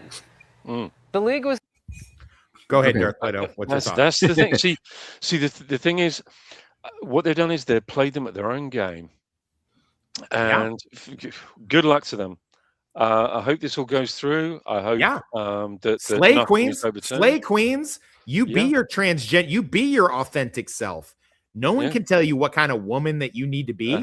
They can't tell you what kind of woman to be because they can't identify as a woman. And that's not just me saying that. They must be sitting there, does not compute. Struggling to figure out how they can not make this go ahead. Well, I'll do you one better. Let's see what the WNBA says about this announcement. I am not a biologist. How can I be expected to define what a woman is? If you think you know how to tell the difference between a man and woman, please speak up. Boys have a penis, girls have vagina. All right. That one I did have a hand in that one. Okay. But the first part is 100% legitimate. She says, head spokesperson for the WNBA says that they can't define a woman. Well, good. Then don't define a woman. Then we're in a South Park episode. Yeah. We're in a South Park episode and we can just go in and I mean, shit, man. Maybe I can go fucking jump into women's volleyball. You know, I was a pretty damn good volleyball player back in the day. Maybe I could do that. Maybe I can go jump into women's soccer. Maybe I can go jump into women MMA. Why not? It takes people like this to expose the stupidity of what they're doing. You know, because if they're not taken seriously, if they're genuinely not taken seriously, and they say, no, this is a gimmick. They're doing this as a gimmick. Then they've just made themselves look even dumber than they already look. Yeah. And they're probably going to end up fucking saying, "All right, we need to stop this now because the fucking lady men are fucking humiliating us and making us look bad because that's why you put men in a fucking sport against women, the men are going to fucking dominate." That's right. You made that rod for your own back, so you know, here goes. I'm going to say Unleash hell. I'm going to say two things about this. One is if you allow this to happen, then what you're going to do is you're going to create a second NBA, a lower tier NBA. That's one thing that's going to happen. Why would an NBA player go to WNBA? It's about a They're retired. 10,000% pay cut. Yes, but I think they're okay with their millions, and I think these fine, strong, independent transgender women are trying to prove a point, and I love it, and I'm here for it all day. And there's going to be headhunting too. You don't think they get on the court with Cunningham? They're going to headhunt Cunningham? They are. I don't think so. I think these guys, these persons are doing this in support of Sophie Cunningham, as a matter of fact, and spokespersons on their behalf have actually said that they are tired of seeing dudes like Brittany Griner run around and beat the fuck out of chicks. So and some of the responses from the left have been like, okay, cool, you want to do it, go all the way, take the surgeries and take the hormones that'll turn your body into a woman, blah blah blah. And the fucking response from one of the two dudes is amazing because he's like, you can't tell me what to do with my body, you can't tell me what kind of woman I want to be. That's right. And of course, this is exactly one of their comebacks, isn't it? This is precisely one of their comebacks. Well, hang on a minute, have you had surgery? You know, how come you can't claim to be a woman if you haven't had surgery? You can't claim to be a woman if you haven't taken any of the hormones. Yeah, but I identify as a woman. It doesn't matter whether I take the hormones or have had surgery or I'm opting for surgery at some point in the future. Is because I'm thinking like a woman. I think that I might be a woman. I dress like a woman. Okay, fair enough. Then none of these other guys can do it. You know, have the need to do it either. So, you know, it's your own game. You made the rules. You made the rules for it. How dare you use my spells against me, Potter? Exactly. Yeah, notice that you don't see the reverse happen. You don't see the players in the WNBA going out for the NBA draft. No, of course not, because they get fucking wrecked. Yep. They get fucking wrecked. And But that's I the wouldn't be only surprised. reason. Sorry, mate. If something like that did happen, I wouldn't be surprised if an owner of the NBA did actually try to draft one of them just to show how in they are with the current trends. Be right back. Yeah. All right. Yeah. It's all bullshit. It's all performative. It's all a bunch of crap. And yeah, now they're being called out on it. And I was like, when are people going to just do this? And I salute these two beautiful, brilliant queens in their, need to be seen and heard in the WNBA because the WNBA can't define what women are. So how dare you? How dare you, WNBA, say that these beautiful transgender people can't be showing their stuff in your league? I think that's very transphobic. Define it. Of course, I think it's very transphobic. Otherwise, isn't it? Isn't the WNBA being transphobic by not allowing these exactly transgender queens to jump in? I mean, hell, I look to Raising Arizona. You couldn't say it any better than this beautiful queen. Yeah. Why do you say you feel trapped in a man's body? Well, sometimes I get the menstrual cramps real hard.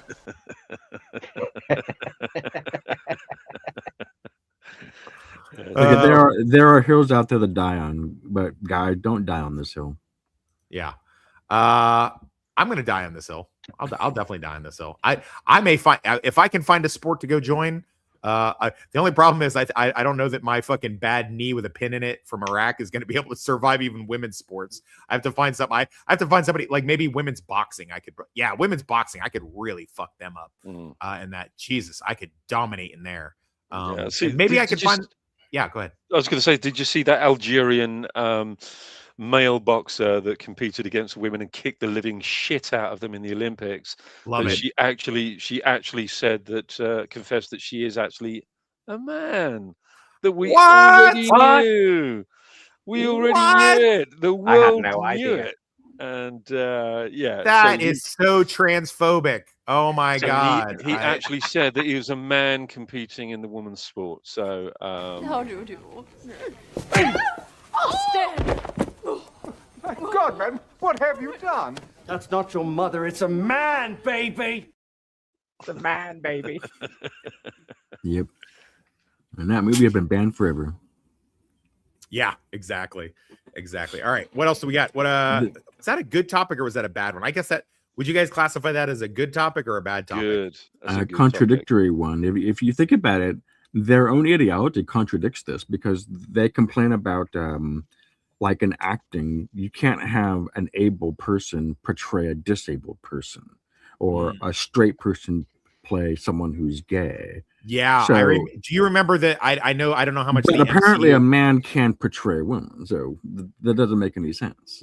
Remember when the MCU was in its heyday? Darth Plato. Remember, it was really fucked up. They had this guy, Chris Hemsworth, playing an Asgardian thunder god. And guess what? He wasn't really a thunder god. He's really just an Australian guy. I don't know if you know that or not. That's not really common knowledge, but yeah, he's not really. And did you also know they made up Wakanda? That's not a real place. You're kidding. No, it's apparently. Well, I guess we'll do a bad news one. This is bad news to Indy Neverett and her role as Freaky Nikki. This is not good for our favorite Freaky Nikki. Of 26-year-old Nicole Freeman formally got underway today in Curry County Court, where the 26-year-old is being tried for the murders of Ian Tomlinson and Sarah Harper.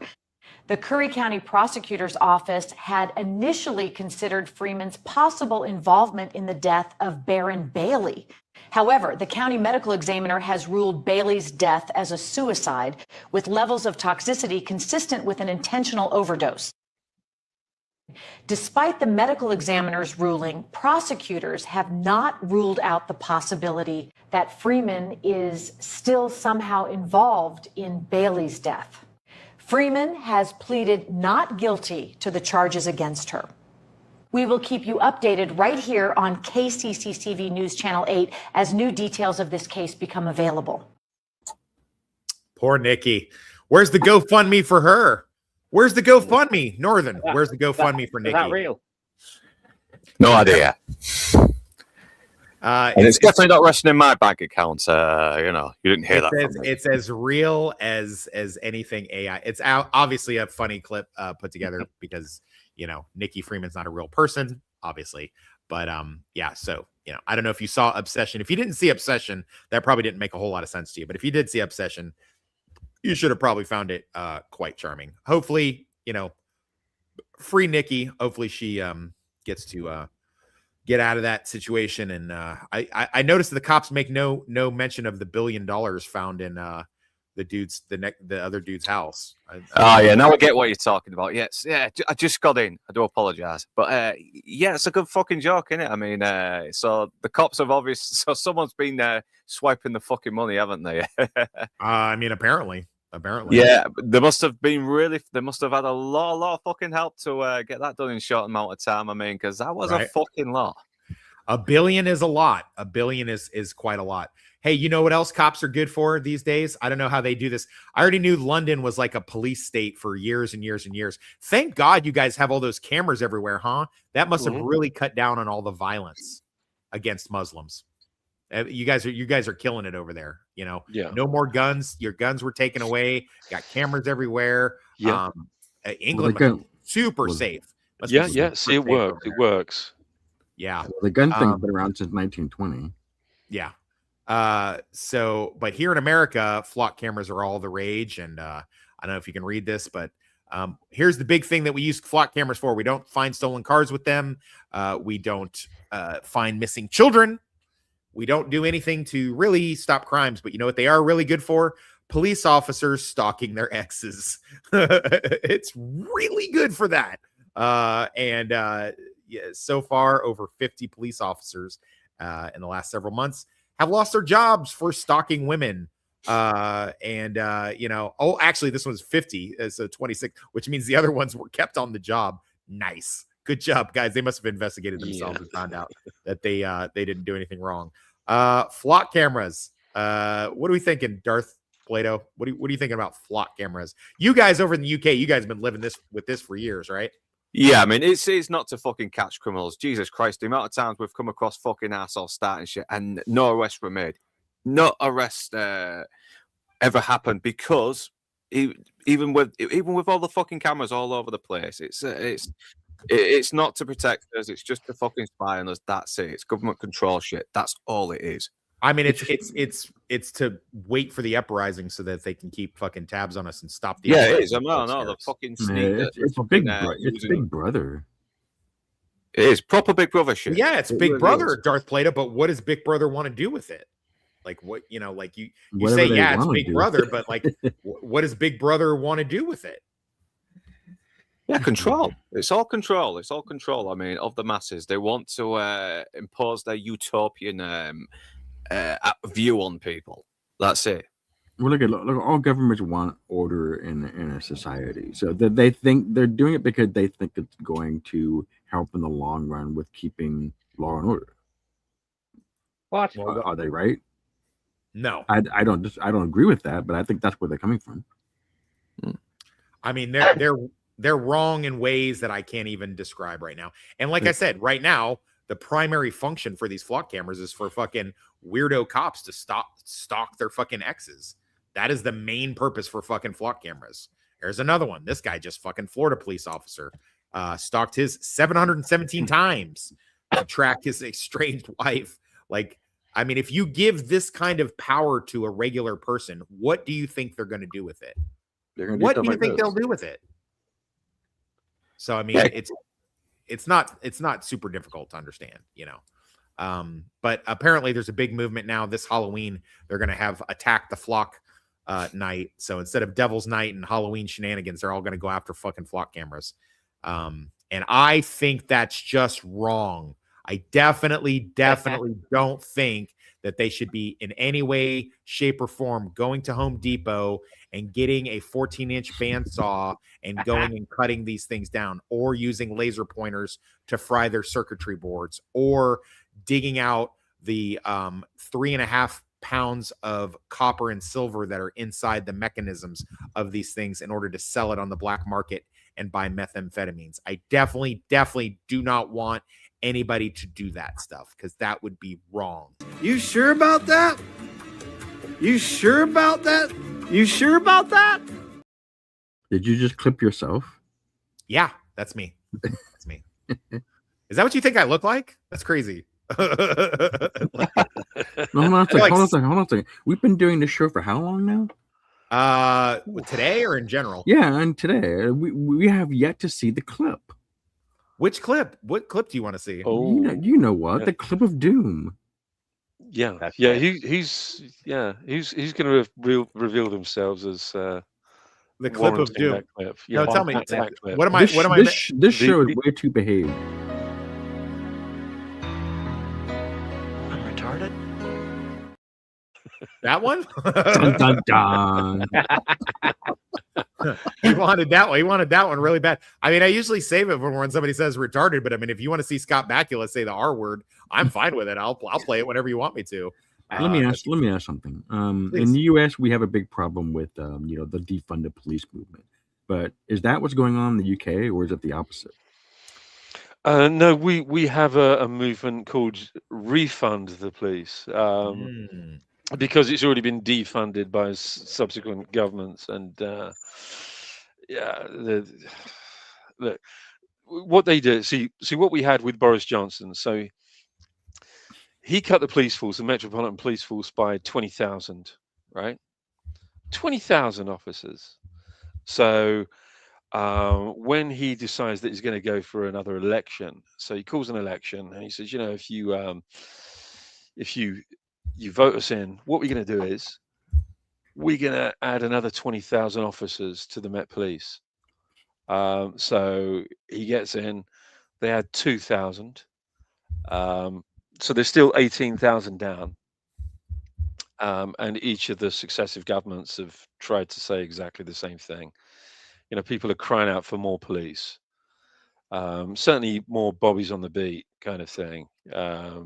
Police in local areas, that kind of stuff. It's, they're at crisis point at the moment, the police over in this country. They really are. Mainly because of their training, I should imagine, that they've been given ideologies to train in rather than actual policing.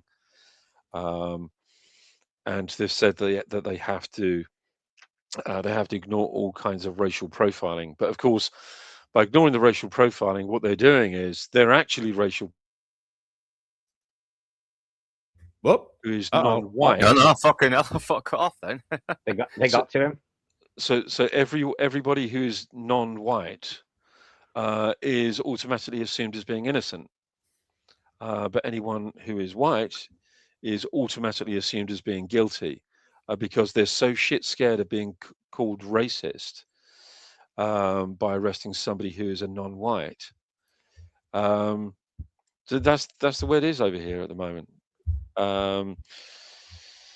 Yeah. So it's not great. It isn't great. So to be particularly a young white guy in this country, you are the ones that probably have the most things against you. Most of society. Brother, what's that? What's that, brother?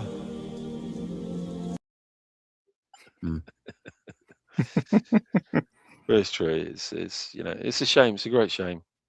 But well, yeah, I don't know. I'm not sure where this is going to go. People are already like over here. I know exactly where it's going to go. Tell me, please tell me. It's going to go to Escape from New York. That's where it's going. It is, yeah. That's turning out to be the most prophetic movie of the last 50 years. Yeah, that's where things are going. Okay. See, my brother's already leaving the country, so I think I'll probably be next. Come out to Kansas, guys. I got places for you. Run a hotel. Get your asses out here. I'll take good. We'll get some Kansas City barbecue. It'll be great. You guys will love it. I'll let you shoot some of my guns. We'll get you some fucking fat Midwestern chicks that will totally let you do all kinds of crazy butt stuff to them. It'll be great. You guys will love it. Like, oh geez, you're from over there in the UK, are you? Oh, you could park your dock in my lake if you like to. We'll go down to Shaneco.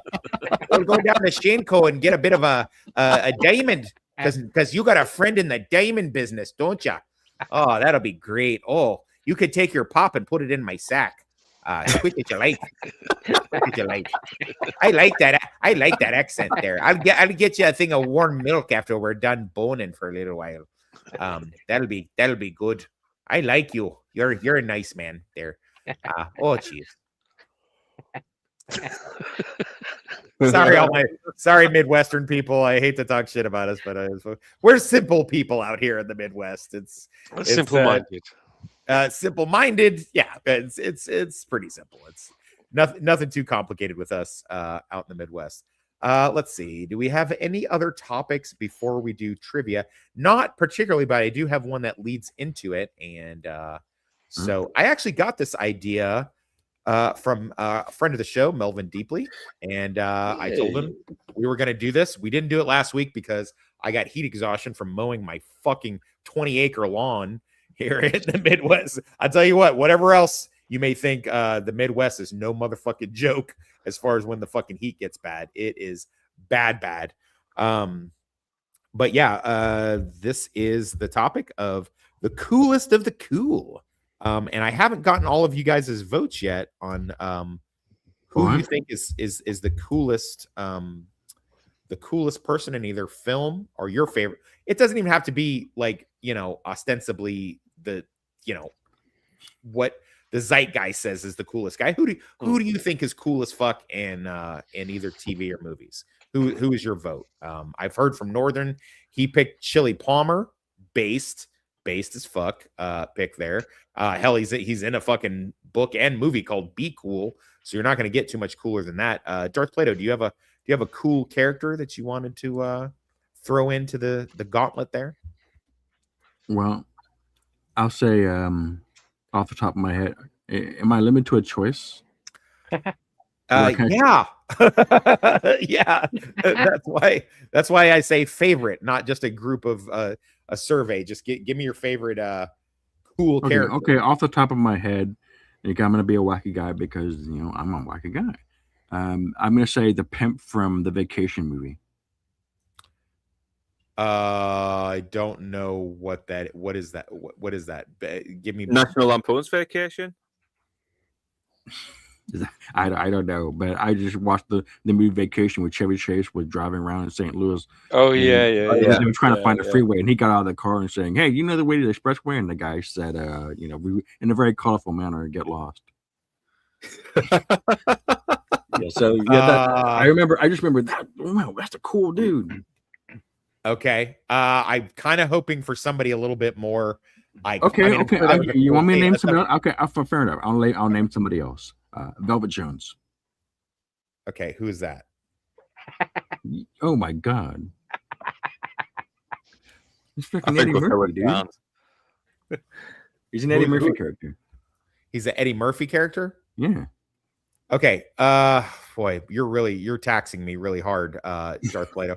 Can you give me somebody that's been you were the pop culture guy. I mean, you're just saying all these weird fucking references that I don't understand. Now, what were you born after 1980? Don't answer that.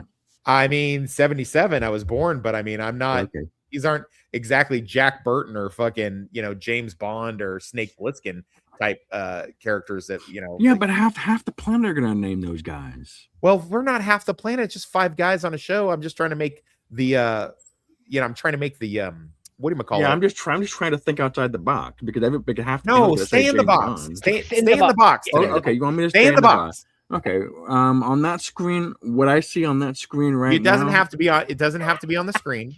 Those are just examples. You want me to stay in the box? I see a box on the screen. There's 4 guys in the box. I was worried without Toonie Boy here, we would not be having our autism representation, but you're doing a splendid job. You've made this 10 times more difficult than it really needs to be, man. It's just like, holy shit, just pick Jack Burton and let's move on. I mean, fucking hell. No, Jack Burton's not cool. He's a dork. Oh, blasphemy. Blasphemy. How dare you? A bitch must pay. Wow. That is a hot take, buddy. Wormy Spoons, who's your pick? Mads Mikkelsen. Who is it? Mads Mikkelsen. Does he have to be in a movie? The character, Jesus fucking Christ. Valhalla Rise. How is Valhalla this Rise. going this far off the fucking Please. rails? I'm retarded.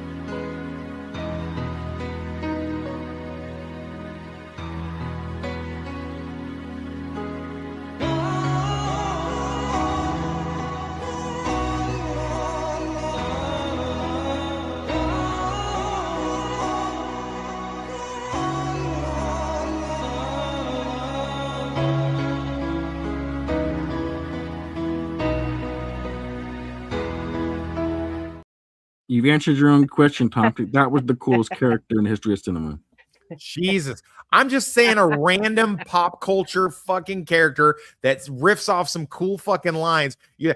Can I say the prime minister from 1926 until 1934? Could I, I once met a chap that was teaching philosophy at Oxford.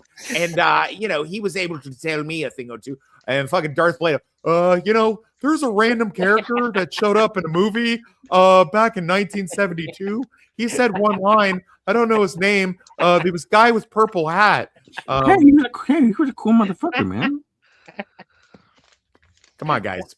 Just work with me a little bit. I don't need a lot. I need just a little. Okay, I'm Dom DeLuise. It's not. Oh, God. He's a cool motherfucker.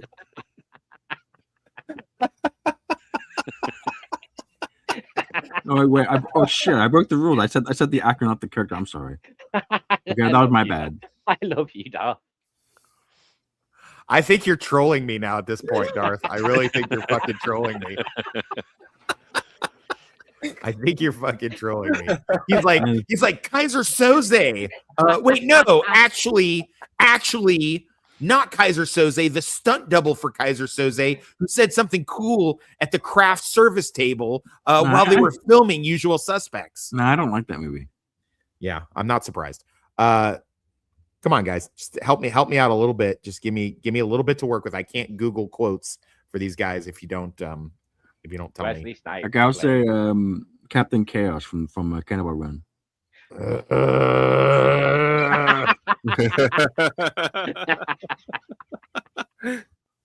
This motherfucker.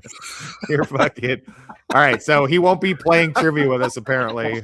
He's having some internet connectivity problems. Maybe he can get a cool quote from his Spectrum, the guy from Spectrum that comes. The guy from Spectrum came out. He said something really funny. He said a really cool anecdote. He was talking about 13th century French philosophy. He's my cool character to me. Toxic. Northern has Chili Palmer. Inside Man. Who are you picking, please? I'm going to go with the man with no name from the Dollars trilogy. There you go. Okay, there we go. Now we're cooking with fire. Okay, great. All right. Cool. All right. Wormy Spoons and fucking Darth. Have you guys picked something reasonable yet? Buckwheat from the Little Rascals. If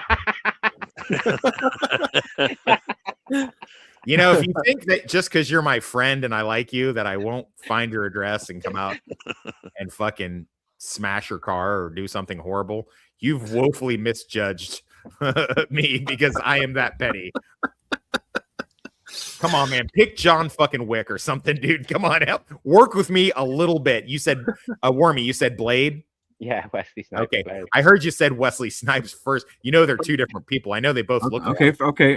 I'll give you a serious. Are you saying they both look alike? You racist. Racist piece of shit. Okay. Honest answer: Han Solo. There you go. All right.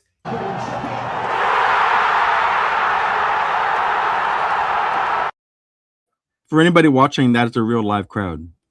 Yeah, we have a real live crowd. Yeah, right outside the studio. We have a live crowd.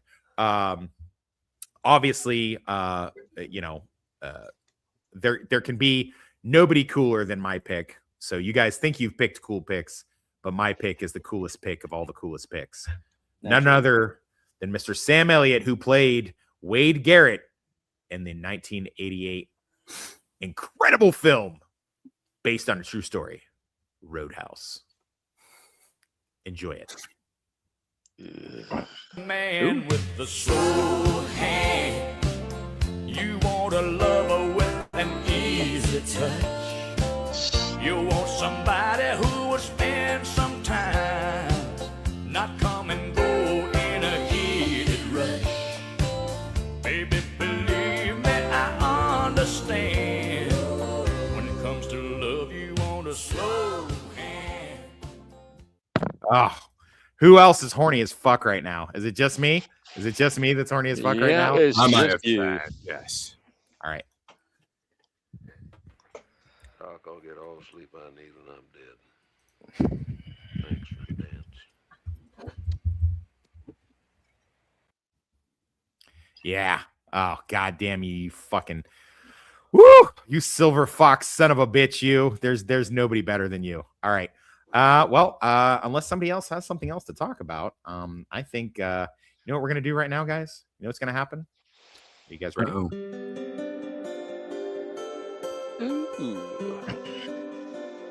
Oh, let me guess. Yeah. Karaoke. You know what that Karaoke. you know what that sound meditate. means? We're gonna meditate. We're gonna meditate on some cool character. But you know what else we're gonna do? We're gonna play some trivia. It's trivia time. Well, I've got 3 Brits and 1 American. I'm gonna let the American pick whose team who do you want to team up with? I'll let you be a team captain. Go for it. Darth, you're the American, in case you didn't know. You're making me choose?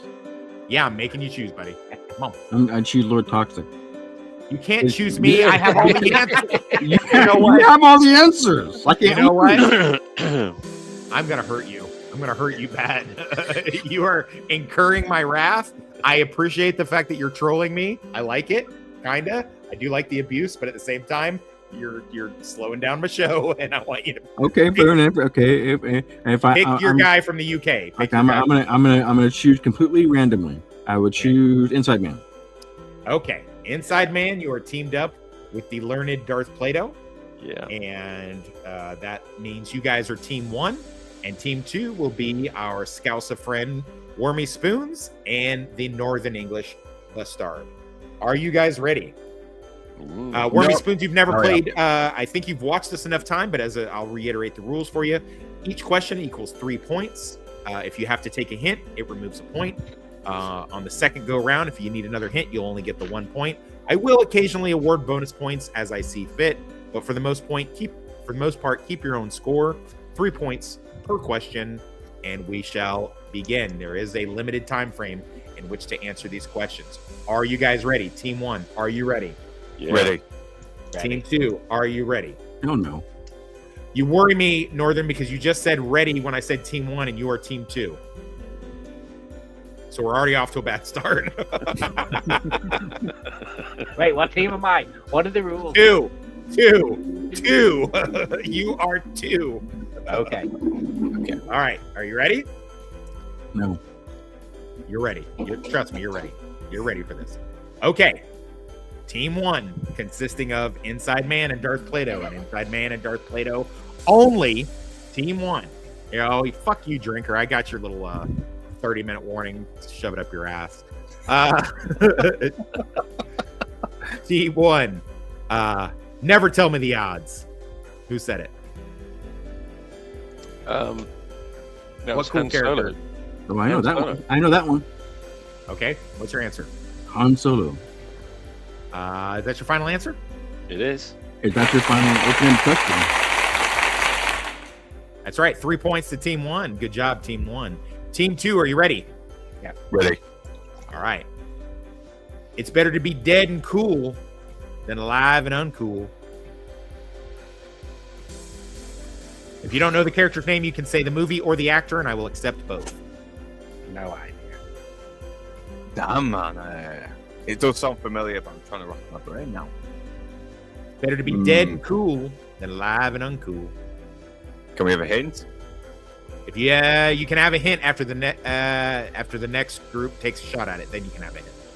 Okay. So are you passing it? Yeah, Miss Bones, you want to pass for now? I don't know. Okay.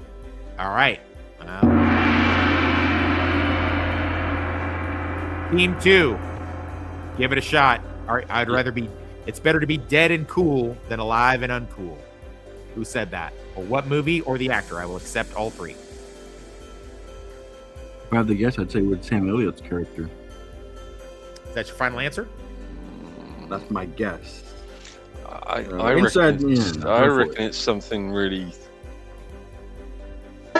dumb. I bet it's something like Grease. What is it? I bet it's something like Grease. I bet it's like Danny Zuko from Grease or something. Ooh, you're closer than you think. You're closer than you think. You're closer than you think. I'm actually surprised Northern hasn't gotten this by now. So, Northern. Oh, fucking hell. Northern. Oh, wait, hold on. I got to boo you guys. There we go. Okay. Team 2. Team 2, consisting of Northern and Wormy Spoons. Do you still want a hint, or do you want to give it another guess for 3 points? You know, I might know, but I'll take the hint anyway, just to try and confirm it, maybe. All right.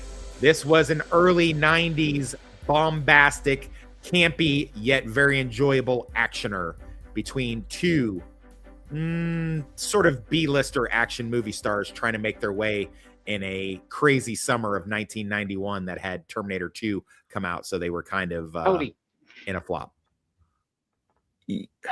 Well, I suppose it isn't Point Break, is it? It might be Point Break, but I really don't know this one. Is it Patrick Swayze's character in Point Break? Is that your? Are you asking me, or are you telling me? I'm asking where we go with it. Yeah, we'll go with it. Inside Man, and Darth Plato. What is your guess, or do you need another hint for the risk of losing another point? Would you want me to Would you like me to repeat? It's not what I thought it was, actually. Would you like me to repeat the hint? I'll take. Should we take the other hint? We might as well just crack 1 point out of this. You know, we're still leading. He's talking to you, Darth Plato. Oh, I'm sorry. I Yeah, concur. should we take another hint and just take the 1 point when we get this? Sure. Every major character in this film, in this actioner from the early 1990s, is based off an iconic, quote unquote, cool character used in advertising. What? Using advertising? Yep. A famous, cool advertising character is the nickname or nom de guerre of every main character in this action film. Don't know. Oh shit. You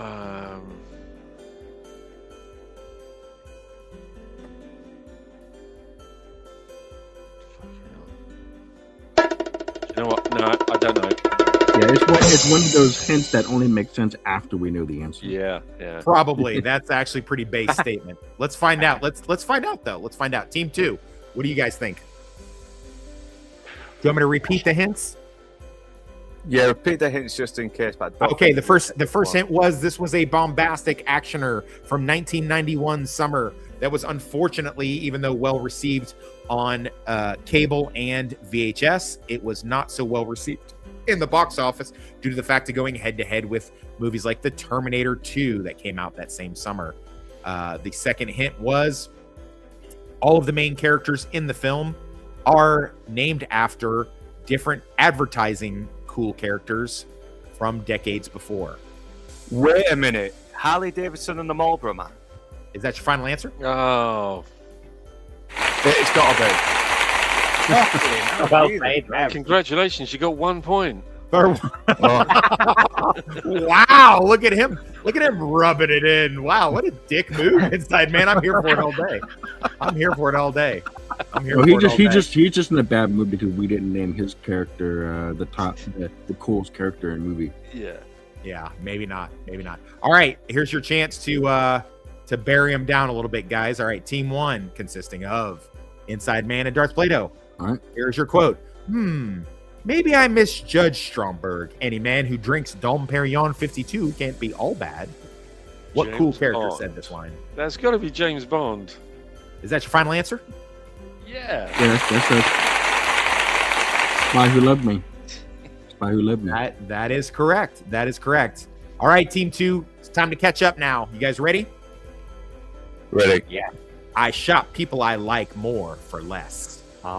What cool character said this? I will also take as a reminder the show or movie that the quote is from, and or the character name or the actor that played the character. I'm fine with any of those answers. Will suffice. I'm pretty flexible. Oh my god, this does sound familiar. Fuck. As it should. As it should, as we've discussed this show many, many times. Whatever. I know this, but I don't know. It's not From Dusk Till Dawn, is it, Wormy? Yeah. Yeah. Yeah.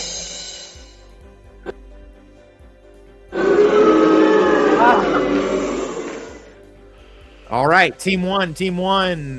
I shop people I like more for less. What iconic cool character said this? I don't know. Right. So.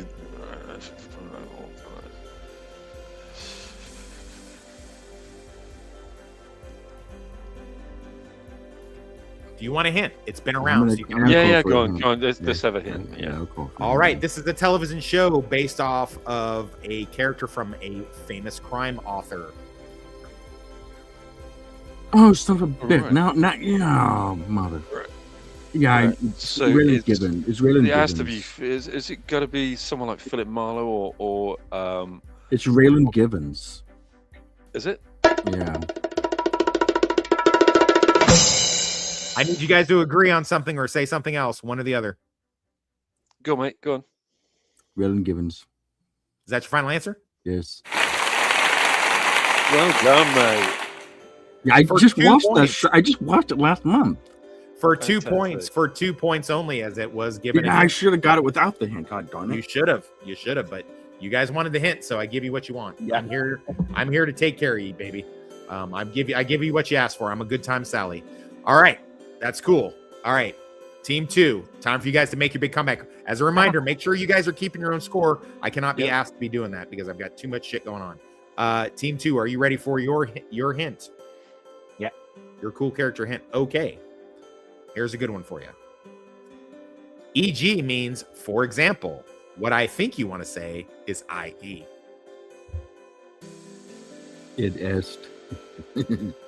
Hey, wait, is it from Kiss Kiss Bang Bang? Are you asking me or are you telling me? Yeah, where my spawn was it? I think it's Kiss Kiss Bang Bang, isn't it? I don't know. Kiss Kiss Bang You are Bang. killing it. You're killing it today, Wormy Spoons. I suck at trivia. Haven't you seen my answers? Is Kiss Kiss Bang Bang your answer? Yeah. Team number 1, it's yours. Get Shorty. EG means, for example, I think. Get what I think Shorty. you want to go ahead. Get Shorty. Is that your final answer? Get Shorty. It is, yeah. Do you happen to know who said it? It doesn't matter. I'm going to give it to you.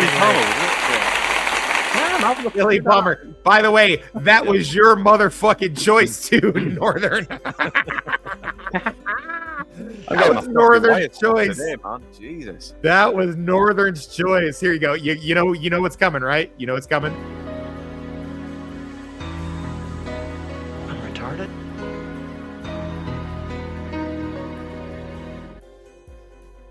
that was your character choice. You picked that one. How are you gonna not know? How are you gonna not know? I kept thinking fucking Robert Downey Jr. and Val Kilmer. That sounds like something they would say to each other as well. I don't know. That's something I would say. Well, I mean, it does sound like something you would say, Darth Plato. How come you didn't get it? What do you mean? Inside Man got it. Oh yeah, but I did get it. Oh, yeah. okay. IE means ed est, by the way. What's that? IE means ed est. So clip me. I don't know what that means. Id est? Yes. Clip me. Oh, okay. All right, are you guys ready? Team 1, are you ready? Yeah. Wait, who got the last one right? We did. Okay, team 2. Team 2, you guys ready? Yeah. All right. No, but yeah. Okay, we're gonna do it anyway. What cool character is famous for saying that rug really tied the room together?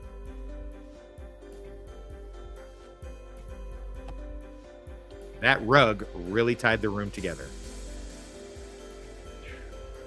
Any idea? Oh, is it us? Yeah. Yeah, oh, yeah. The Big Lebowski. Big Lebowski. There you go. You got it right. You got it right on the first try. You got it right on the first try. All right. Good job. Good job. Okay. Team 1. Here you go. Boom. Which cool character said this?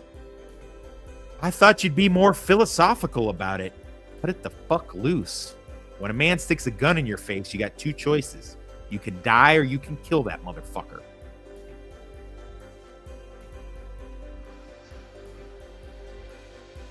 Who said it? Could you run an audio clip? No.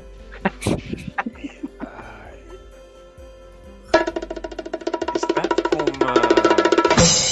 that?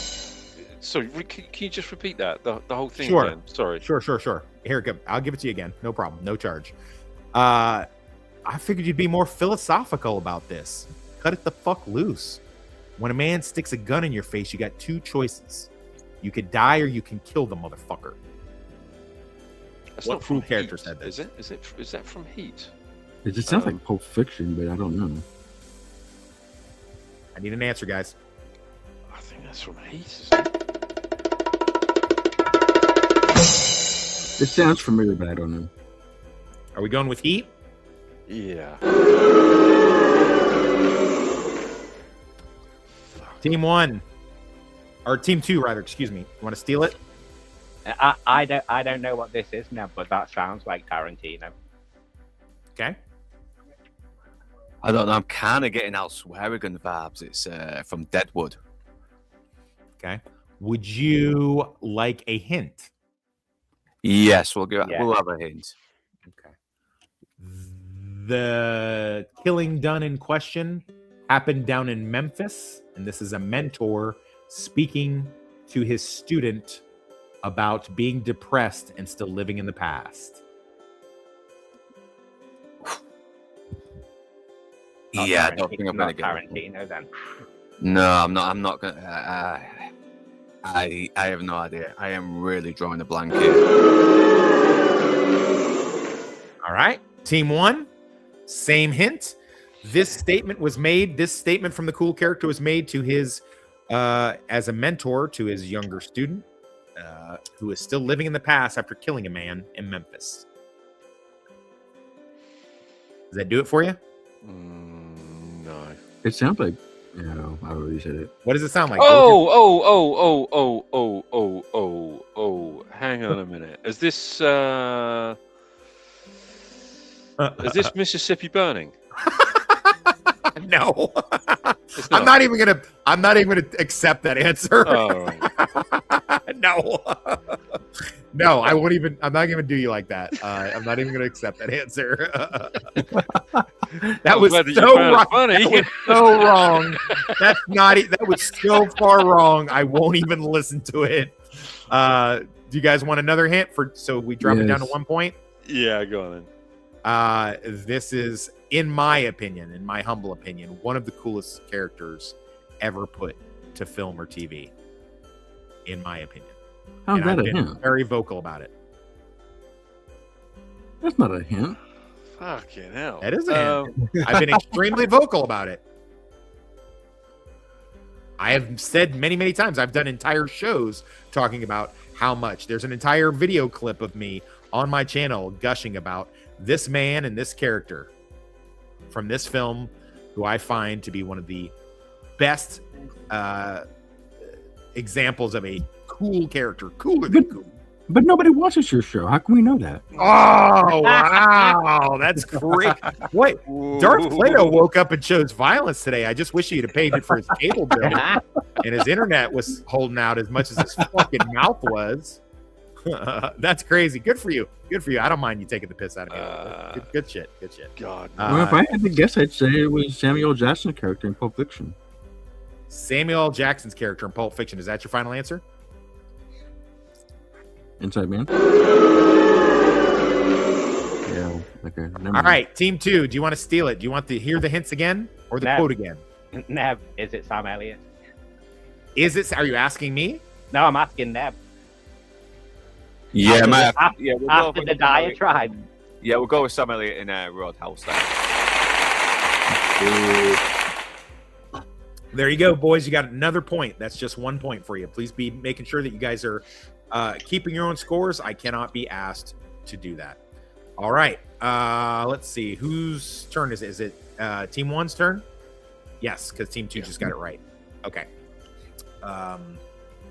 Let's see here. Which of these quotes do we want to use? Okay, great. How about this?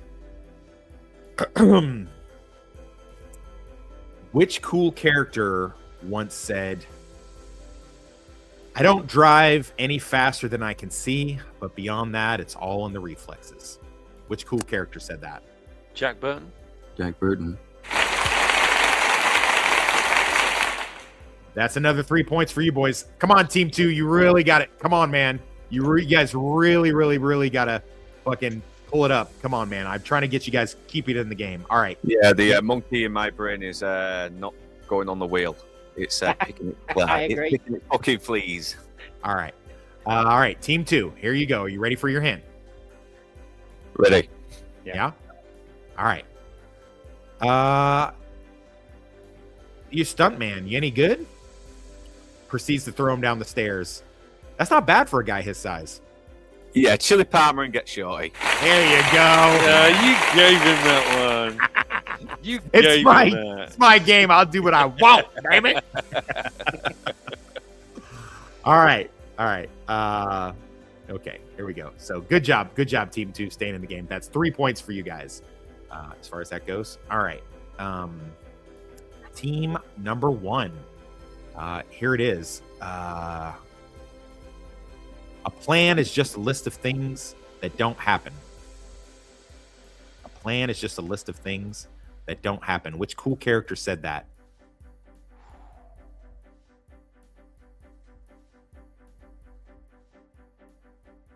I'll give you another quote from it because it's a little obscure. Everybody wants to go to the party and nobody wants to stay and clean up. When there is doubt, there is no doubt. That's the first thing they teach you. Who taught you? What was the first quote? Huh? What was the first quote? The first quote was... Fuck, what was the first quote? I don't know. A plan is just a list of things that don't happen. The entire quote is this: a plan is just a list of things that don't happen. Whenever there's doubt, there is no doubt. That's the first thing they teach you. Who taught you? I don't remember. That's the second thing they teach you. God, no, I have no idea. No idea on that at all. Nothing? No, nothing at all, I'm afraid.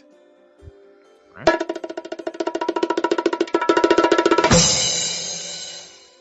Team 2, do you want to give it a shot? Do you want me to say the whole quote again? Or do you need a hint? You might as well say it again. A plan is just a list of things that don't happen. Whenever there is doubt, there is no doubt. And that's the first thing they teach you. Who taught you? I don't remember. That's the second thing they teach you. Oh, wait. Is this Robert De Niro's character in Ronin? Great job, guys. Great job. I think you guys are back in the game. What's your total score right now? So far 11. Team 1, what's your score? 15. Ooh, it's a little bit closer than I would have originally given credit for. Okay. All right. Team 1, are you ready? Yeah. All right. Take this pistol and you go for the head or the heart. Anything outside of that, and that's your ass. Take this pistol and shoot for the head or the heart. Anything outside of that, and that's your ass. On you inside me. Oh my God. I know this quote as well. I'm feeling generous. I'm gonna give you guys a little bit more. There's worse things out there tonight than them. What is that? There's me.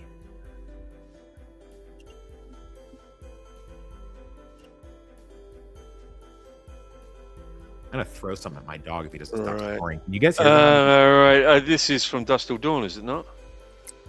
Are you asking me or telling me? Telling you. It is not from Dusk Till Dawn. Team 1. you want to try it with the quote? Lid.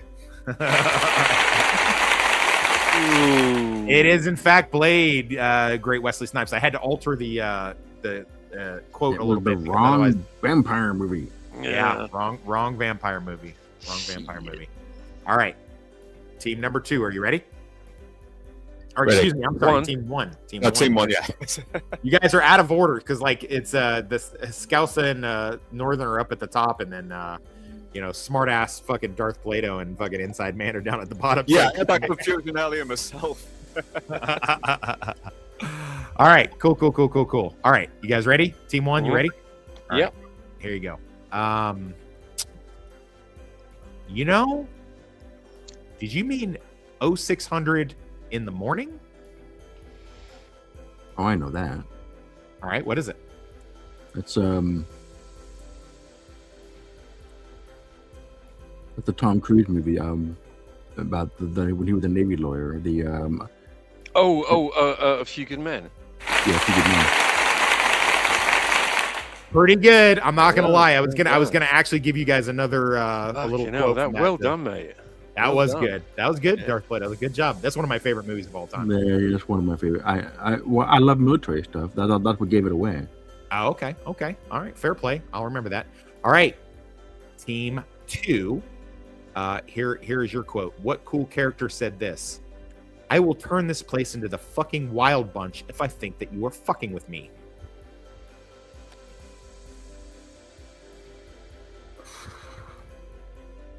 Come on, team 2, you can do it. I'm trying to think now. Say it again. I will turn this place into the fucking Wild Bunch if I think that you are fucking with me. This does sound familiar. Is that Dusk Till Dawn now? Oh, fucking hell. Yes. Fuck's sake. I fucking knew that. All right. Okay. I think we're closing up here, guys. All right. Team 1. It's a hell of a... What cool character once said, it's a hell of a thing killing a man. You take away everything he's got and everything he's going to have.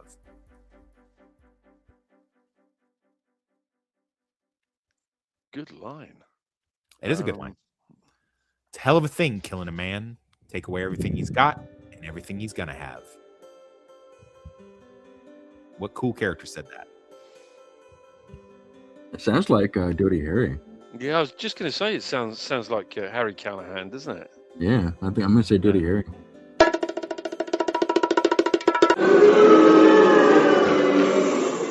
All right, team 2, you want to steal it or do you need a hint? I know it. William Money in Unforgiven. Boo. We should have just said Clint Eastwood. Yeah, you probably should have. Yeah.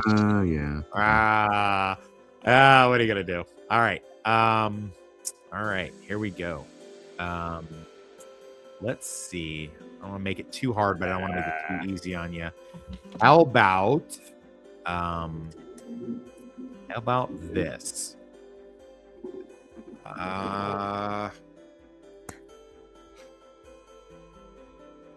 So what are you packing? You'll pay to find that out. What cool character said that? What are you packing? You'll pay to find that out. No idea. Hmm. I didn't know. It's not your turn anyway. It's got to have. No, he's got to put. I reckon he's What? definitely got to put Heat in there somewhere. So this is. I'd say this is possibly from Heat. Is that what you're thinking? He's definitely going to have Heat in there somewhere. Okay. Is that your final answer? That's my final answer. Okay. Team 2. Do you want to steal it or do you need a hint? Might need a hint. Wemmy Spoons, do you know this already? No, I don't know. Yeah. This character in a later scene jacks a bullet out of his weapon, drops it on the individual's chest, and says, "The next one's coming at you faster."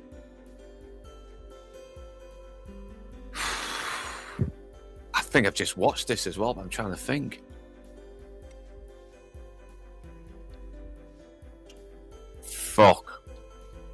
First quote is this character's asked the question, what is he packing? And his response is, you'll pay to find that out.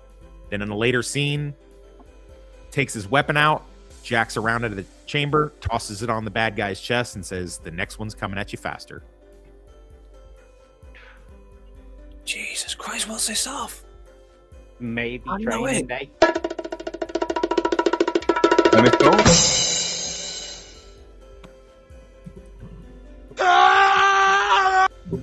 Oh, wrong one. Whoa. All right, back to you, Team One. Do you want to try it again with the extra quote, or do you want to get yet another hint? We'll may as well get another hint. We're on 18 points anyway, so. All right, we'll give you another hint. This television series was a mainstay on the FX channel. This television series was a mainstay on the FX channel and was recently revived for a lackluster reboot. It wasn't that shitty X-Files. Was it Darth? No, I was thinking Jackie Brown, but maybe not. I think it's that shitty I'm gonna give you. X-Files. I'm gonna let because you guessed so closely. I'm gonna give you that it is so very, very close to Jackie Brown in your line of thinking. So very, very close. Really? Mm-hmm.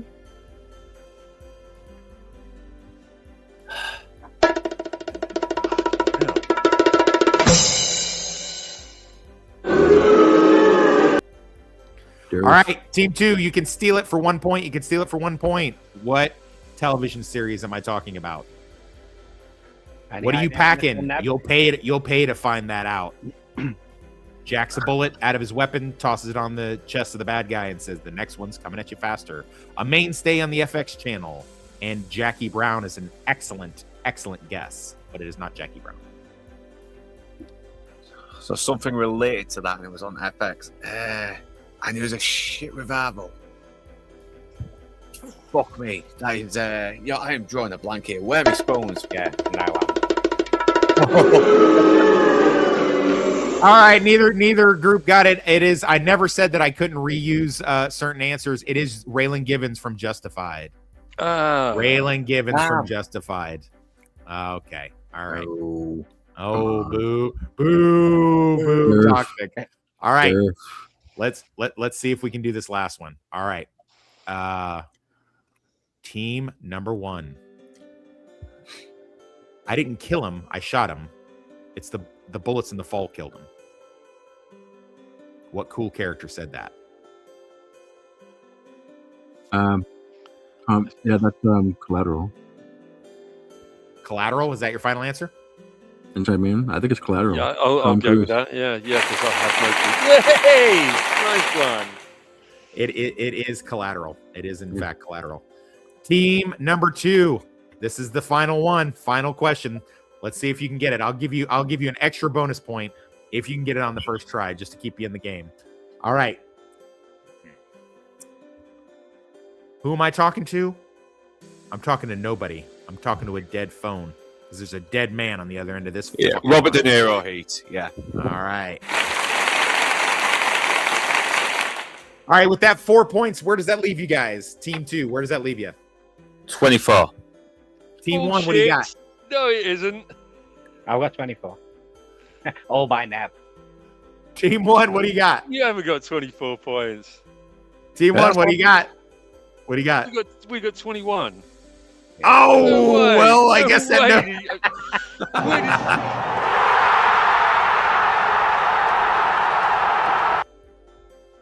No way have you got 24 points. Send him 2-3 years Dagestan and forget.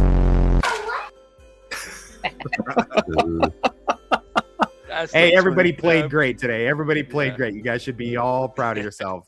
I knew you'd have a heat one in there. I knew you'd get a heat one. Yeah, I wasn't gonna until you kept pushing it. Then I'm like, all right, well, fuck it. I'm gonna put a heat one in there just because you keep saying he's gonna put a heat in there, so I'm gonna put a heat in there.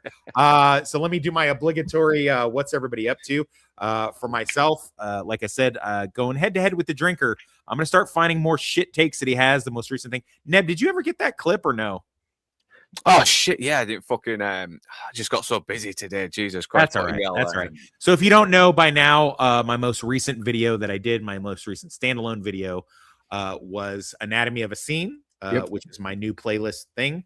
I've only done a couple episodes of, and primarily it's to talk about Lioness season 2, in which the drinker and his crew on Open Bar last week decided to have a really shit take about a scene that they just didn't quite understand because they didn't bother to watch the whole fucking episode. I did send in a super chat for Ask the Drinker the other day and told him, in fact, hey, man, love you, but you had a shit take. And his response was pretty magnanimous about it. Although Mr. E definitely didn't give him any quarter as far as that goes. He fucking came after his fucking ass hard. But anyway, neither here nor there. The biggest thing is this, if you're going to speak on an IP, if you're going to speak on a television show, a movie, book, whatever, a game, whatever, you've got to do the research. Don't just take a rando clip and just talk about it. That is so disingenuous. It is so low effort. And I was really surprised at the drinker for that. I didn't care for that. So I've done a video rebuttal of my own. The link will also be in the description of this, and you can find it pretty easily. If you go to my playlist, you'll find it. And I definitely give them the what for. Well, by the way, that's good. That's good advice for life in general. That is good advice for life in general. You're absolutely right, Darth Plato. Beyond that, I will be appearing on Northern English Bastards, not to step on his, toes a little bit, but I'm sure he's going to promote it. But he will be doing Dirty Harry tomorrow, and if he will allow me, I will be jumping on there with him if time will allow, so to speak. We might have to go on a little early, and we'll talk about that classic Clint Eastwood, Harry Callahan 44 Magnum thriller, Dirty Harry, based, believe it or not, on true events, which I didn't know until very, very recently. Supposed to be the Zodiac killer that he's going after. So that's pretty interesting. And that's what I got. And of course, we're at the tail end of Buffy and Angel on my show. So we're still trying to figure out whether or not we're going to do all Buffy episodes for the remainder of the last 3 or 4 episodes, and then just do a one-off for Angel, or if we're going to go as we have been going, episode and episode, Buffy and Angel going in tandem. Still haven't quite figured that out yet. I'm waiting for Toonie Boy, Critter, and Northern to tell me how they want to proceed. Northern, please, what have you got in store?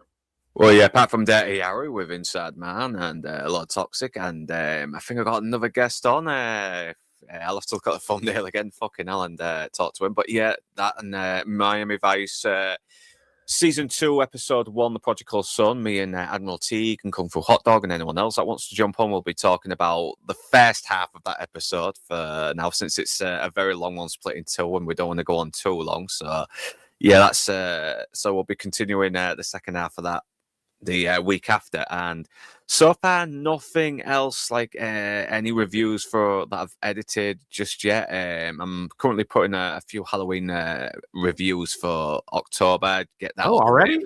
I know. Oh, wow. And I'm hoping I can try and do a recommendation video on the Netflix sitcom Tires, which is the 3rd series has just come out, and man, it is still fucking good. I mean, it really does feel like a nice throwback to those great little sort of like banter sitcoms we had in the 90s and the 2000s. It really has that, and it's a bit raunchier. It's a bit raunchier though, isn't it? Yeah, but it has actually got some. It actually puts you through, the fact that they're trying to keep his, Will's trying to keep his father's auto repair shop going. He's trying to think of these good ideas, but he's kind of a fuck up as well. He never thinks, and he gets himself in this stupid situation, and it's not helped by his immature cousin as well. But it still works really well, even though the characters are total idiots. And I would highly recommend it. Really watch it. It's really funny. Shane Gillis is very funny, and it's pretty based as fuck. The 3rd series had him sleeping with this my body, my choice kind of liberal chick, and he gets her pregnant, and she ends up wanting to keep the baby, and he might become a father to it as well. So it's surprisingly heartwarming, despite how even though the characters are kind of fucking dumbasses who get themselves in these stupid situations without thinking. I love it. I just love it. Yeah, it's pretty good. It's I started watching it on your recommendation. I probably watch an episode or two after this so I can have a couple good laughs. All right, great. Good stuff. Wormy Spoons, you got anything going on? Do you have a channel, Wormy Spoons? No channel. Okay. You appearing on anybody else's show anytime soon? No. I don't really stream. I just came on because I was on Lance's show last week or just before that. Yeah, you traitor. Traitor. Fucking traitor. Dirty traitor. Dirty birdie. Dirty birdie. You know, you get... Son of a bitch must pay. Okay, well that's cool. And so you got no plans on jumping on anybody else's stream anytime soon? You're always welcome here, bud. You're welcome here whenever you want. Whatever you want to talk about, whatever you want to get into. I don't know if you watch Buffy an Angel. You can jump on that if you want to, or I'm sure Northern has invited you to Miami Vice. I don't know if you ever watched that. So on my show, you're always welcome, buddy. You're always value added. Yeah, Gabbitt's always welcome. Nice to meet all you guys. Yeah. And it's been a pleasure, man. Yeah, really, really good to have you on. Really Big pleasure. Big pleasure. Darth Plato, what do we got going on? Anything you jumping on anybody's stream anytime soon? You heard from Lance about the Shield at all, or what's going on there? It seems like that was a long. It seems like we're almost at 2 years ago. Those last time we did that. It was early last year. Yeah, I don't think it was because I think I was in Florida, which was 2024. It was late last year. Last year was 2025, buddy. We're in 2026 now. That's right. I said early last year is when we did season 2. I don't think so. I think it was. Do you know? I think he might be right. Actually, I think it was beginning of the year. I think it was. Did we? Yeah, I'm pretty sure it was. Yeah. Well, it's getting there. It's getting there. Either way. Yeah, either way. yeah, I distinctly remember having to go to a Barnes and Noble while I was down in Florida because I think I was on my lunch break and doing the stream with you guys. So, I know which was fine. Yeah, I know he wants to do Pacific. The Pacific, the TV series. Yeah. Huh. I figured he'd do a Band of Brothers before he do the Pacific. He did Band of Brothers recently. Did he? Yeah. Yeah, you were on it. I was on it. You were on it. Yeah. Yeah. Was it? Wasn't that recently then? When No, was that was a couple of years ago. Oh, well, fucking, I got a traumatic brain injury from Iraq, guys. You got to fucking give me a little bit of grace. I can remember movie quotes all the live long day and how to disassemble and reassemble a weapon, but I can't be asked to be remembering what happened last. Shit, I pissed my pants twice during the stream. Inside Man. Are you showing up on anything besides Dirty Harry tomorrow? So Dirty Harry tomorrow, which I really can't wait for, to be honest with you. Nice. And is that from the 70s? Is Dirty Harry? It is, yeah, 1971. Yeah. Nice. Oh, your dick's got to be rock hard. Yeah, right? Your dick is rock hard right now. I can't stop thinking about it. Oh man, it's going to be a fun wank. We could all go together while we're streaming. Yeah, we'll make a bunch of macaroni and cheese while we're on the stream. Hey, have you read the copy of Slapdash I sent you yet, or your new copy that you bought for yourself? No, I burnt that. Oh no! I burnt it in a ritual burning. Yeah, and yeah, I don't know if you guys know or not. But I wrote a book. It's called Slapdash. It's pretty awesome. Pretty awesome. You know, it would be cool. What are you about to say? Something fucking rude again? You've been really mean to me. No, you've been mean as fuck to me this entire stream, Darth, and I don't like it. No, I was gonna say that it would be cool if someone did an AI like episode or movie or something where they did a crossover of Dirty Harry and Streets of San Francisco. Oh yeah. Okay. Yeah, I thought you were going to say something cool about my book, but I just came up a little short on that one. That's fine. It was just bad timing on my part. I'm sorry. That's all right. That's the least egregious thing you've done this episode. I just wanted to get in before the show abruptly ended. All right. Well, a heartfelt we're sorry to the family and friends of Hayden Panettiere. Please don't take too much of what I read from Mr. E seriously. I mean, yeah, you should have made better life choices, but it doesn't mean that we're going to miss you any less. You know, a candle that burns on both ends burns twice as fast, but twice as bright, as the poet once said. So, you'll be missed, Hayden Panettiere. I was really hoping you were going to do a movie where you were some kind of psychosexual thing and we get to see you naked, and I guess that's never going to happen. So unless some cool autopsy photos come out or something like that. Jesus. Anyway, that's us done, and we'll see you later.